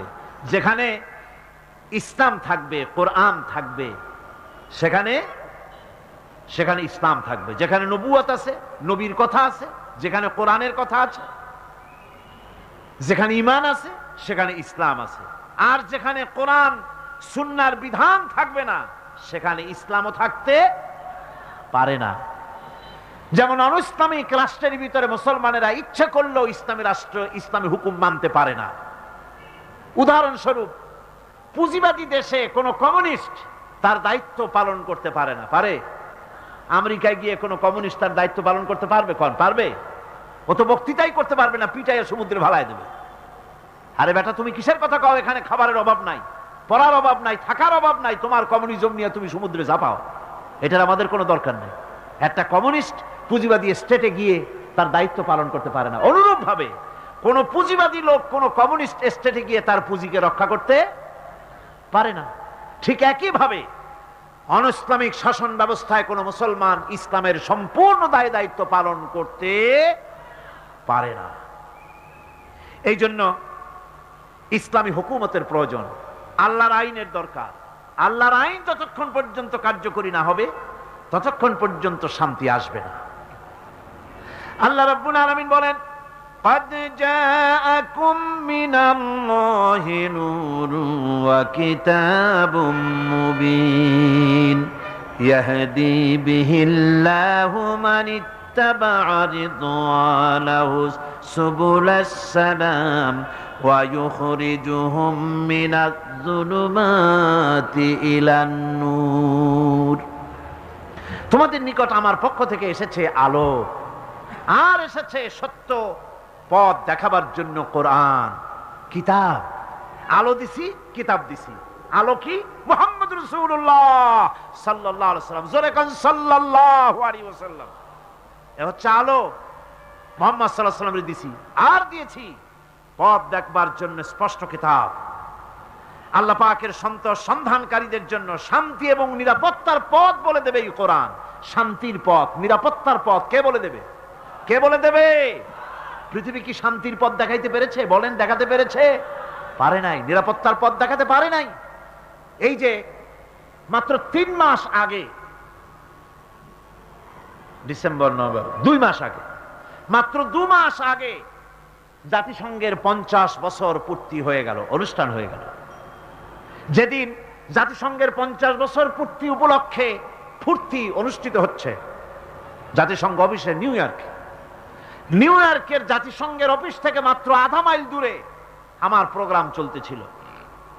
আমি সেখানে আমার আলোচনার ভেতরে বলেছিলাম, পৃথিবীর জাতিসংঘের 185টি সদস্যভুক্ত দেশের রাষ্ট্রপ্রধান এবং সরকার প্রধানরা এসে এই সমাবেশে মিলিত হয়েছে জাতিসংঘে। বললাম 185 জন লোক এসে জড়ো হয়েছেন যারা দুনিয়া শাসন করছেন। কি করবেন আপনারা? কি করতে পারবেন? শান্তি দিতে পারবেন পৃথিবীতে? ডিম তা দিলে তার থেকে বাচ্চা বেরোয়, পাথর তা কিয়ামত পর্যন্ত দিলেও পাথরের ভিতর থেকে বাচ্চা ফুটবে না। ফুটবে। বললাম 185 জন সরকার প্রধান, রাষ্ট্রপ্রধান এক জায়গায় হলেন, পারবেন কি বসনিয়ার মুসলমানদেরকে সার্বীয় কুকুরদের হাত থেকে রক্ষা করতে? পারবেন কি সোমালিয়ার অমুক্ত মানুষদেরকে খেতে দিতে? পারবেন ইরিত্রিয়া, ফিলিপিন, বার্মার লোকের অধিকার ফিরিয়ে দিতে? পারবেন কি কাশ্মীরকে হিন্দুস্তানের জুলম আর অত্যাচার থেকে কাশ্মীরকে বিচ্ছিন্ন করে স্বাধীনতাকামী মানুষদেরকে স্বাধীনতা ফিরিয়ে দিতে? পারবেন না। আপনারা 50 বছর পূর্তি উপলক্ষে ফুর্তি করতে আসছেন, যার যার দেশে ফিরে যাবে। এয়ারপোর্টে নামার পর সাংবাদিকরা জিজ্ঞেস করবে, স্যার আলোচনা কেমন হলো? ওনারা বলবেন আলোচনা অত্যন্ত ফলপ্রসূ হইয়াছে। ফলপ্রসূ তো হয়েছি, আনন্দপূর্ণ খানা, আনন্দপূর্ণ পরিবেশ, নাচ গান, যে যা চায় সব পাওয়া যায় সেখানে। সুতরাং আলোচনা সফর খুবই আনন্দদায়ক হয়েছে। পৃথিবীবাসীদের কপালে যা আছে তাই হোক, ওনাদের আনন্দ টিকে থাকলেই হলো। সুতরাং জাতিসংঘ ছাড়েন, আমার দেশ নিয়ে যে সার্ক তৈরি হয়েছে, 7টা দেশ নিয়ে সার্ক তৈরি হলো, এটাকে আমি সার্ক বলি না, এটাকে বলি শার্ক। শার্ক মানে হাঙ্গর। 7টি দেশ মিলে এক জায়গায় যখন রাষ্ট্রপতিরা বসেন, তখন আমার কাছে মনে হয় কোরআনে কারিমে আল্লাহ পাক বলেছেন, তাহসাবুহুম জামিআন ওয়া কুলুবুহুম শাত্তা। এদের দেখলে দেখায় সব ঐক্যবদ্ধ, আসলে একজনের অন্তর থেকে আরেকজনের অন্তর যোজন যোজন দূরে। এক দেশ আর এক দেশের স্বাধীনতা সার্বভৌমত্বের জন্য হুমকি স্বরূপ। সুতরাং শান্তি নিরাপত্তা পৃথিবীর মানুষেরা দিতে পারবে না। জোরে বলেন, পারবে না শান্তি দিতে। যদি পারত, লিগ অফ নেশনস পারে নাই, ইউনাইটেড নেশনস পারে নাই। শান্তি এরা সব বিঘ্নিত করেছে গোটা পৃথিবীর, শান্তি কেউ দিতে পারে নাই। শান্তি দেওয়ার মালিক হচ্ছেন আল্লাহ পাক। শান্তি দেওয়ার মালিক কে?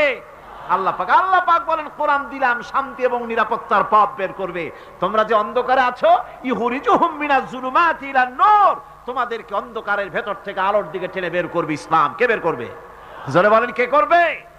ইসলাম টেনে বের করবে তোমাদেরকে অন্ধকারের ভেতর থেকে আলোর দিকে। সুতরাং সেই আলোর অনুসরণ করো, সেই কোরআনের অনুসরণ করো। কোরআনই পারবে তোমাদেরকে শান্তি দিতে, স্বস্তি দিতে, স্থিতিশীলতা দিতে। একদিন এ কোরআন মুসলমানদেরকে দিয়েছিল বিশ্বজোড়া খ্যাতি। আমরা সেই সে জাতি, তারপরে কি আমরা সেই সে জাতি, সাম্য মৈত্রী এনেছি আমরা, বিশ্বে করেছি। কবি নজরুলের এই কথা, আল্লাহ পাক তাকে জান্নাত নসিব করুন, বলুন আমিন। আমাদের জাতীয় কবি, আমাদের প্রাণের কবি ফারুক আহমদ, কাজী নজরুল ইসলাম, এরা মুসলমানদের গৌরব, মুসলমানদের মুখ রক্ষা করেছেন তারা। সুতরাং সাম্য মৈত্রী পৃথিবীতে আমরাই সৃষ্টি করেছি। গোটা পৃথিবীতে একদিন এই কোরআনের কারণেই বিশ্বে আমরা খ্যাতি অর্জন করেছিলাম, আর আজ আমরা পৃথিবীতে লাঞ্ছিত। সেই হারানো মর্যাদা আবার কি ফিরে পেতে চান? আমার সামনের থেকে শখানিক লোকেরা চায় সেই সাম্য, সেই ভ্রাতৃত্ব, সেই হারানো মর্যাদা, সেই হারানো প্রতিপত্তি সব কিছুকে আবার ফিরে পেতে চান।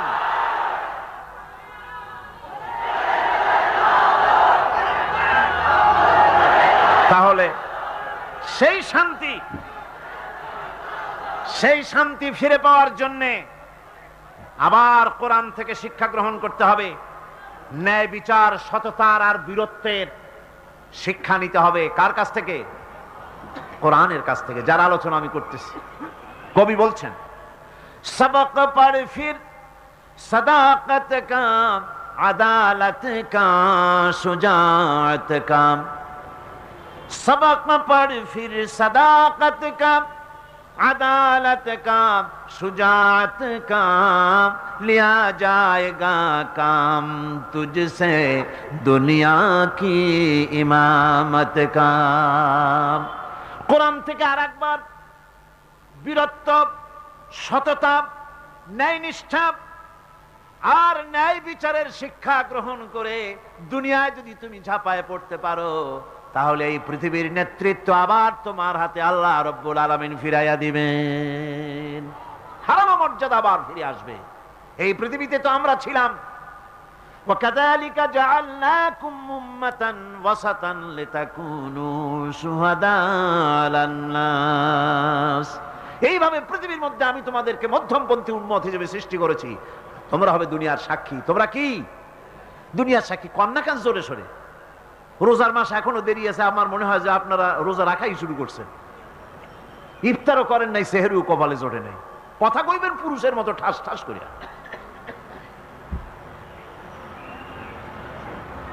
আমরা ছিলাম, আমরা হব পৃথিবীর জন্য সাক্ষী। আমরা কি হব? সাক্ষী কারে কয়? সাক্ষী বলা হয় পৃথিবীতে, আমাদের দেশে মাটি কাটলে মাটির মধ্যে মাটি কাটিয়া, মাটি খনন করে একটা উঁচা এরকম ঢিবি মতো বানায় রাখে। চতুর্দিকের মাটি কাটে, মাঝখানে একটা উঁচু মতো বানায় রাখে। এটারে কি কয়? বাংলাদেশের সব জায়গায় এটারে কয় সাক্ষী। ওটা কিসের সাক্ষী? হ্যাঁ, মাটি কাটার সাক্ষী। কতখানি কাটা হইলো, গভীর কত, চওড়া কত, এটা ওটা প্রমাণ করে। কন্ট্রাক্টর আসিয়া ফিতা ধরে মাপে দেখবে, আর মাটি কদ্দুর কাটা হইছে, এটা হইছে তার সাক্ষী। আল্লাহ রাব্বুল আলামিন বলছেন, আমি তোমাদের দুনিয়ার মানুষের জন্য সাক্ষী বানাইলাম। মুসলমানেরা তোমরা সাক্ষী, তার মানে তোমার মাথায় ফিতা ধরে আমেরিকা, ব্রিটেন, জার্মান, জাপান, দুনিয়ার সুপার পাওয়ার তোমরা যাদের বলো, দুনিয়ার সব শক্তিগুলি তোমার মাথায় ফিতা ধরে মেপে তোমার সাথে প্রতিযোগিতা করবে। অর্থনীতিতে, রাজনীতিতে, সমাজনীতিতে, ভদ্রতায়, শিষ্টাচারে, মানবতায়, সব দিক থেকে তোমার সমান হওয়ার জন্য দুনিয়া তোমার সাথে প্রতিযোগিতা করবে। তুমি হবে বিশ্বের মানদণ্ড, বিশ্ববাসীর অনুকরণীয় একটি জাতি। ইমামে আকওয়াম, খাইরে উমাম তোমাদের বানানো হয়েছে। এই কোরআনের বরকতে এই নিয়ামত তোমাদের দিয়েছিলাম। আজ আমার মাথায় ফিতা ধরে কেউ মাপতে আসে না। আমি অন্যদের মাথায় ফিতা ধরে মাপিয়া দেখতে চাই, ওদের মতো বেহায়া হইতে পারলাম কিনা, ওদের মতো কপাল পোড়া হইতে পারলাম কিনা, ওদের মতো আমার নারীরা শালীনতা বিবর্জিত হয়ে রাস্তায় চলতে পারলো কিনা, নাচে গানে চিৎকারে ফাল মারায় ওদের মতো হইতে পারলাম কিনা। সন্ত্রাস, চাঁদাবাজ, মাস্তানি, শয়তানি, ওজনে কম, খাদ্যে ভেজাল, হাবিজাবি করিয়া দুনিয়ার সাথে প্রতিযোগিতা করে মুসলমানেরা এখন রানার্স আপ হয়ে আছে। হায় রে কপাল পোড়া জাতি। অথচ এই জাতিকে আল্লাহ পাক বলেছেন শ্রেষ্ঠ জাতি। শ্রেষ্ঠ জাতি কোরআন ছেড়ে দিয়ে আজ কপাল পড়েছে। এই পোড়া কপাল কি জোড়া লাগাতে চান? এই পোড়া কপাল জোড়া লাগাইতে হইলে কোরআনের শিক্ষা নিতে হবে। একদিন তো এমন ছিল, একদিন মুসলমানদের অবস্থা এমন ছিল, পুরুষ তো দূরের কথা, মহিলারা পর্যন্ত কোরআনে কারিমের উপরে অধ্যাপনা করতেন, মুফাসসির ছিলেন, কোরআনে কারিম দিয়ে তারা কথাও বলতে পারতেন। সুবহানাল্লাহ। হযরত আয়েশা সিদ্দিকা রাদিয়াল্লাহু তাআলা আনহা হাজার হাজার সাহাবায়ে কেরামদের ওস্তাদ ছিলেন। সুবহানাল্লাহ। পুরুষ তো দূরের কথা, মহিলাদেরও এমন অবস্থা ছিল।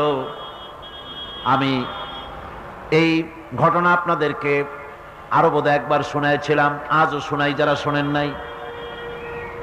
কোরআনে কারীমকে তারা এত ভালোবাসতেন, কোরআনে কারীমকে এত সম্মান তারা দিতেন, এত মর্যাদা দিতেন, কোরআন দিয়ে কথা বলার মতো তারা ক্ষমতা অর্জন করেছিলেন। জোরে কোন সুবহানাল্লাহ।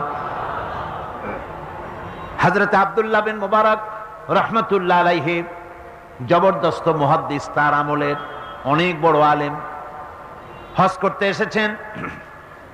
হজের কাজ সমাপন করে যখন তিনি রওনা করেছেন, দেখেন কোনো মানুষজন নাই। কাবার চত্বরে একটা মহিলা চাদর বুড়ি দিয়ে শুয়ে আছেন। উনি মনে করলেন বুঝিবা লোকটা মরা, মরা কি জিন্দা, বোঝার জন্য কাছে গিয়ে সালাম দিলেন, আসসালামু আলাইকুম। সালামের জবাব ওয়ালাইকুম আসসালাম না হয়ে চাদরের ভিতর থেকে জবাব এলো, সালামুন কাওলাম মির রাব্বির রহিম। পরম করুণাময় পরওয়ারদিগারের পক্ষ থেকে তোমার প্রতি শান্তি কথিত হোক। মুহাদ্দিস সাহেব প্রশ্ন করলেন, মা, হজ করতে এসে লোকেরা তো সব চলে গেছে, আপনি এখানে একাকী পড়ে আছেন কেন? তিনি জবাবে কোরআনে কারীম থেকে বললেন, মাইয়ুদলিলিল্লাহু ফামা লাহু মিন হাদ। আল্লাহ পাক যাকে পথভ্রষ্ট করেন তারে কেউ পথ দেখাইতে পারে না। অর্থাৎ আমি তো হজ করতে আসছিলাম, পথ হারাই ফেলছি, সাথী সঙ্গীরা কে কোথায় চলে গেছে আমি খুঁজে পাই না, এই জন্য মুসিবতে পড়ছে, একাকী পড়ে আছি, এখন আমার উপায়টা কি? মুহাদ্দিস সাহেব বলছেন, মা, একাকিনী এই অবস্থায় কত সময় পড়ে আছেন? তিনি জবাবে কোরআনে কারীমের একটি আয়াত তেলাওয়াত করে জবাব দিলেন, সালাসা লায়ালিন সাবিয়া। 3 রাত পূর্ণ হয়ে গেছে। আরে 3টা রাত আপনার পূর্ণ হয়ে গেল, এখানে আপনার পানাহারের বন্দোবস্ত কি? খাইছেন কি? বুড়ি জবাবে কোরআনে কারীমের আয়াত পেশ করে মুহাদ্দিসের জবাব দিয়ে দিলেন, আল্লাযী হুয়া ইউতঈমুনি ওয়া ইয়াসকিন। ওই মহান আল্লাহ রাব্বুল আলামিন, তিনি আমার পানাহারের বন্দোবস্ত করেছেন। মুহাদ্দিস সাহেব বলছেন, মা, আমার কাছে কিছু খাবার আছে, আপনি দয়া করে এই খাবারটুকুন গ্রহণ করুন। বুড়ি তখন কোরআনে কারীমের একটি আয়াত পাঠ করে এই প্রস্তাবকে ডিনাই করলেন। বুড়ি পড়লেন, সুম্মা আতিম্মুস সিয়ামা ইলাল লাইল। তোমাদের রোজাকে সন্ধ্যা পর্যন্ত পূর্ণ করো। এর দ্বারা বুড়ি প্রমাণ করলেন, আমি তো রোজা রাখছি, কাজী সন্ধ্যা আসার আগে তো কিছু খাইতে পারবো না। মুহাদ্দিস সাহেব বলছেন, বুড়িমা, এটা যখন রমজান মুবারকের মাস নয়, আপনি বোধহয় নফল রোজায় রেখেছেন, সফরের হালতে ফরজ রোজাও তো ছেড়ে দেওয়া যায়। আপনি কি খাইছেন না খাইছেন, আপনি আমার এই খাবারগুলি খান, রোজা ভাঙলে অসুবিধা হবে না, নফল রোজা ভাঙলে অসুবিধা কি? বুড়ি জবাবে বলছেন, ওয়া আনতাসুমু খায়রুল লাকুম ইন কুনতুম তা'লামুন। যদি তুমি নফল রোজা রাখো তা তো তোমার জন্যই কল্যাণকর, সুতরাং আমি নফল রোজা রাখছি, সেটা আমার জন্য কল্যাণকর, তোমার কথা মতো আমি খাবো নাকি? মুহাদ্দিস সাহেব বলছেন, বুড়িমা, প্রত্যেক কথার জবাব কোরআন দিয়া দেন কেন, কারণটা কি? বুড়ি জবাবে বলছেন, কোরআনের আয়াত পাঠ করে জবাব দিচ্ছেন, মা ইয়ালফিযু মিন কাওলিন ইল্লা লাদাইহি রাকীবুন আতীদ। মানুষ এমন কোন কথা বলে না যে কথা ফেরেশতারা রেকর্ড করে না রাখে, সব কথা রেকর্ড হয়ে যায়। সুতরাং আমি চিন্তা ভাবনা করে বাছাই করে নিলাম, কোরআন দিয়ে কথা বলবো, এই কথাগুলি রেকর্ড হবে, প্রাপ্ত হবেই না, প্রত্যেক অক্ষরে অক্ষরে 10-10 করে নেকি আমলনামায় লেখা হয়ে যাবে। মুহাদ্দিস সাহেব মনে মনে একটু চিন্তা করলেন, এই বেটি হলো বুড়ি, একটা মেয়ে লোক, আর আমি মুহাদ্দিস মানুষ, সে কোরআন শরীফ দিয়ে কথা কইয়া বাহাদুরি দেখায়, আমি তারে মাতৃ জবান দিয়ে কথা বলাবই, এই চিন্তা তিনি করলেন। তিনি তো বড় আলেম ছিলেন, অত্যন্ত বড় আলেম। তার সম্পর্কে তার সাথীরা কবিতা রচনা করেছিলেন। তিনি যখন তার এলাকা ছেড়ে গিয়েছিলেন, তার সাথীরা বলেছেন, ইজা সারা আব্দুল্লাহ মিম্মার উলাইলাতান, ইজা সারা আব্দুল্লাহ মিম্মার উলাইলাতান সারা আনহা নূরুহা ওয়া জামালুহা। আব্দুল্লাহ যখন আমাদের এলাকা ছেড়ে গেল, তখন এলাকার সৌন্দর্য গেল, নূর গেল, আলো গেল, সব হারায় ফেললাম, যেহেতু তিনি সাহিবি ইলম ছিলেন। তারা বলল, ইদা যুকিরাল আখিয়ারু ফি বালদাতিন ফাহুম আনজুমুন ওয়া আনতা হিলালুহা। আমরা যখন আমাদের বন্ধুদের মধ্যে আলোচনা করি, তখন আমাদের বন্ধুরা আর যত বড় বড় আলেম আছে, তারা যদি তারকা হয়, তাহলে আব্দুল্লাহ তুমি তো সেই তারকা রাজির মধ্যে চাঁদের মতো। এরকম বড় আলেম ছিলেন হযরতে আব্দুল্লাহ বিন মুবারক। তিনি চিন্তা করলেন, এই বুড়ি দেখি তারে দিয়া তার মাতৃজবনে কথা কওয়া যায় নাকি। তিনি জিজ্ঞেস করলেন, আচ্ছা বুড়িমা, বাড়ি কই? ওনার চিন্তা, বাড়ি ওই কোরআন শরীফের মধ্যে তো খাগড়াছড়ি ফটিকছড়ি নাই, গ্রামের নাম তো নাই, ধরা যায় নাকি। তিনি যখন বাড়ির প্রশ্ন করলেন, বুড়ি তখন কোরআনে কারীমের আয়াত তেলাওয়াত করে বাড়ির জবাব দিয়ে দিলেন, সুবহানাল্লাযী আসরা বিআবদিহি লাইলাম মিনাল মাসজিদিল হারামি ইলাল মাসজিদিল আকসা। পবিত্র মহান সত্তা, দোষ ত্রুটি অক্ষমতা দুর্বলতা থেকে মুক্ত সেই মহান সত্তা, যিনি তার বান্দাকে ইসরা করিয়েছেন মসজিদে হারাম থেকে মসজিদে আকসা পর্যন্ত। এর দ্বারা তিনি প্রমাণ করতে চাইলেন, মসজিদে হারামে আসছি হজ করতে, আর মসজিদে আকসার কাছে আমার বাড়ি। মুহাদ্দিস সাহেব না পেরে তিনি তখন চিন্তা করলেন, এমন বিদুষী মহিলা একা একি ফেলে যাওয়া কিছুতেই বুদ্ধিমানের কাম না। তিনি বললেন, মা, আমার কাছে একটা উট আছে, আপনি যদি রাজি হন উটের পৃষ্ঠে সওয়ার করে আপনার গন্তব্যে পৌঁছায় দেই। বুড়ি তখন কোরআনে কারীমের একটি আয়াত পাঠ করে সম্মতি প্রদান করলেন। তিনি পড়লেন, ওয়া ইন তাফআলু মিন খায়রিন ইয়ালামুহুল্লাহ। যদি তুমি কোনো ভালো কাজ করো, অবশ্যই আল্লাহ তা জানবেন এবং এর জন্য উত্তম ভাবে আল্লাহ পাক তোমাকে পুরস্কৃত করবেন। তার মানে হলো, পথ হারা মানুষকে পথ দেখানো নিশ্চয়ই ভালো কাজ। তুমি একটা ভালো প্রস্তাব করছো। মুহাদ্দিস সাহেব বললেন, মা, আমার এই উটের উপরে আপনি আরোহণ করুন। বুড়ি উটের উপরে আরোহণ করতে যাচ্ছেন, হঠাৎ লক্ষ্য করে দেখছেন মুহাদ্দিস সাহেব তার দিকে তাকায় আছেন। বুড়ি তখন কোরআনে কারীমের একটি আয়াত তেলাওয়াত করলেন, কুল লিল মুমিনিনা ইয়াগুদ্দু মিন আবসারিহিম। নবী, মুমিন মানুষদেরকে, মুমিন বান্দাদেরকে বলুন, তারা যেন তাদের চক্ষুকে পরনারী থেকে নিম্নগামী করে। বুড়ি এই আয়াত দ্বারা বলতে চাইলেন, মুহাদ্দিস সাহেব, আমি বুড়ি মানুষ, উঠে সওয়ার হতে গিয়ে না জানি বেসতর্ক হয়ে যেতে পারি, চক্ষুকে নিম্নগামী করেন। সুবহানাল্লাহ। উটের রশি টেনে টেনে যখন তারা পৌঁছে গেলেন, তিনি জিজ্ঞেস করলেন, আপনার কি কোনো ছেলে মেয়ে আছে নাকি? বুড়ি জবাবে বললেন, আল মালু ওয়াল বানুনা জিনাতুল হায়াতুদ দুনিয়া। মাল এবং সন্তান সন্ততি এগুলি হচ্ছে দুনিয়ার সুখ সৌন্দর্য, আল্লাহ পাক, এটা আল্লাহর নিয়ামত। তার মানে নিয়ামত থেকে আল্লাহ আমাকে বঞ্চিত করেন নাই, ছেলে মেয়ে আছে। মুহাদ্দিস সাহেব প্রশ্ন করলেন, ছেলে মেয়ে যদি থাকে তাহলে তাদের নাম কি? আটকাবার আটটা বুদ্ধি, যেহেতু সব নাম তো কোরআন শরীফে নাই। বুড়ি সে কাম আগেই সেরে রেখেছে।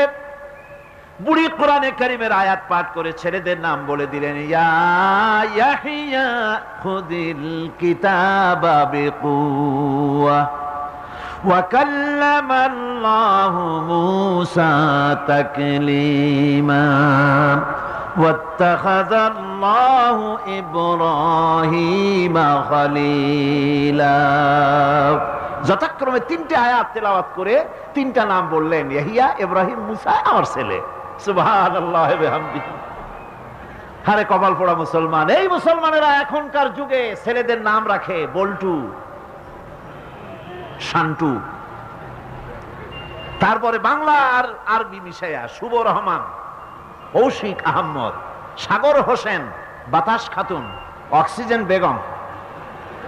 কি যে আশ্চর্য নাম শুরু হয়ে গেছে। আমার বন্ধুগণ, নাম রাখবেন, সন্তান হলে পরে মা বাপের উপরে হক যেন সন্তানদের ভালো ভালো নাম রাখে, এটা মা বাপের হক, ওয়াজিব ভালো নাম রাখা। এবার বুড়ি বাড়ি পৌঁছে গেলেন, ছেলেরা সব দৌড়ে এলো। মুহাদ্দিস সাহেব আর কথা বলার সাহস পেলেন না, চুপ করে খাড়া হয়ে আছেন।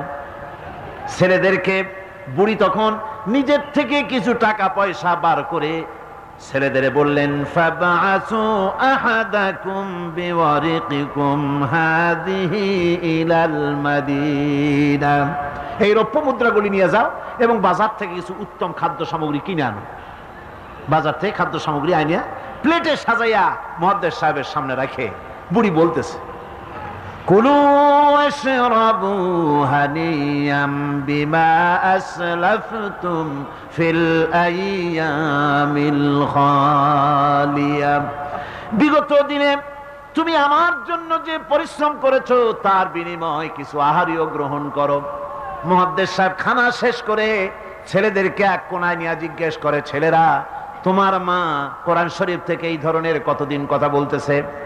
ছেলেরা বলে, মুহাদ্দিস সাহেব, আমরা জ্ঞান হওয়া অবধি শুনতেছি আর হিসাব করেছি 1 বছর 2 বছর নয়, আমার মায়ের মুখের থেকে বিগত 40 বছরের ভিতরে কোরআন শরীফ ছাড়া কোনো কথা শুনি নাই।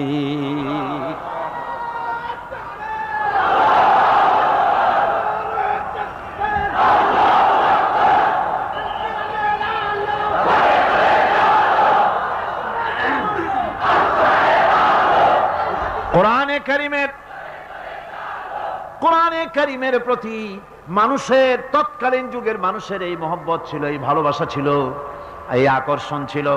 কোরআনের প্রতি আকর্ষণ হারায় জাতির কপাল পুড়েছে, গানের প্রতি আকর্ষণ বেড়েছে, কোরআনের প্রতি আকর্ষণ নষ্ট হয়েছে। আজকের উপস্থিত জনতার কাছে, আলেম ওলামা সহ শিক্ষিত ব্যক্তিবর্গ, নারী পুরুষ যারা এখানে এসেছেন, সকলের কাছে বিনীত ভাবে আরজ করছি, কোরআন পড়ুন, কোরআন পড়ুন। কোরআনের মতো নিয়ামত আর নাই। বেশি করে তেলাওয়াত করুন। ফজরের পরে পাইকারি দরে ঘুমাবেন না। ফজরের নামাজের পর তেলাওয়াত করার অভ্যাস করুন। কোরআন শরীফকে তেলাওয়াত করুন ফজরের নামাজের পর। তাহাজ্জুদের অভ্যাস করুন, তাহাজ্জুদের নামাজ পড়ে কোরআন শরীফ তেলাওয়াত করেন। কোরআন তেলাওয়াত করার মানে হলো আল্লাহ রাব্বুল আলামিনের সঙ্গে কথা বলা। সুবহানাল্লাহ। কোরআন তেলাওয়াত মানে হলো আল্লাহর সঙ্গে কথা বলা, আর হাদিস পড়ার অর্থ হলো নবীজির সঙ্গে কথা বলা। এত বড় নিয়ামত আল্লাহ আমাদের দিলেন, কপাল পোড়া জাতি সেই নিয়ামতকে ভুলে গেছে। কোরআন শরীফ পড়ুন, কোরআন বুঝুন, কোরআন আমল করুন। আল্লাহ রাব্বুল আলামিন ভাগ্য খুলে দেবে, ভাগ্য খুলে দেবেন। দেশে শান্তি আসবে, বরকত আসবে, রহমত আসবে। এই শান্তি, রহমত, বরকত যদি লাভ করতে চাই, কোরআনের কোনো বিকল্প নাই। সকলকে দাওয়াত দেই, সব মানুষ আজকে যত লোক এসেছেন সকলকে আল্লাহ পাক কোরআন সহি করে তেলাওয়াত করার তৌফিক আল্লাহ পাক আমাদেরকে দান করুন। কোরআন শরীফ সহি ভাবে বোঝার তৌফিক আমাদের দিন।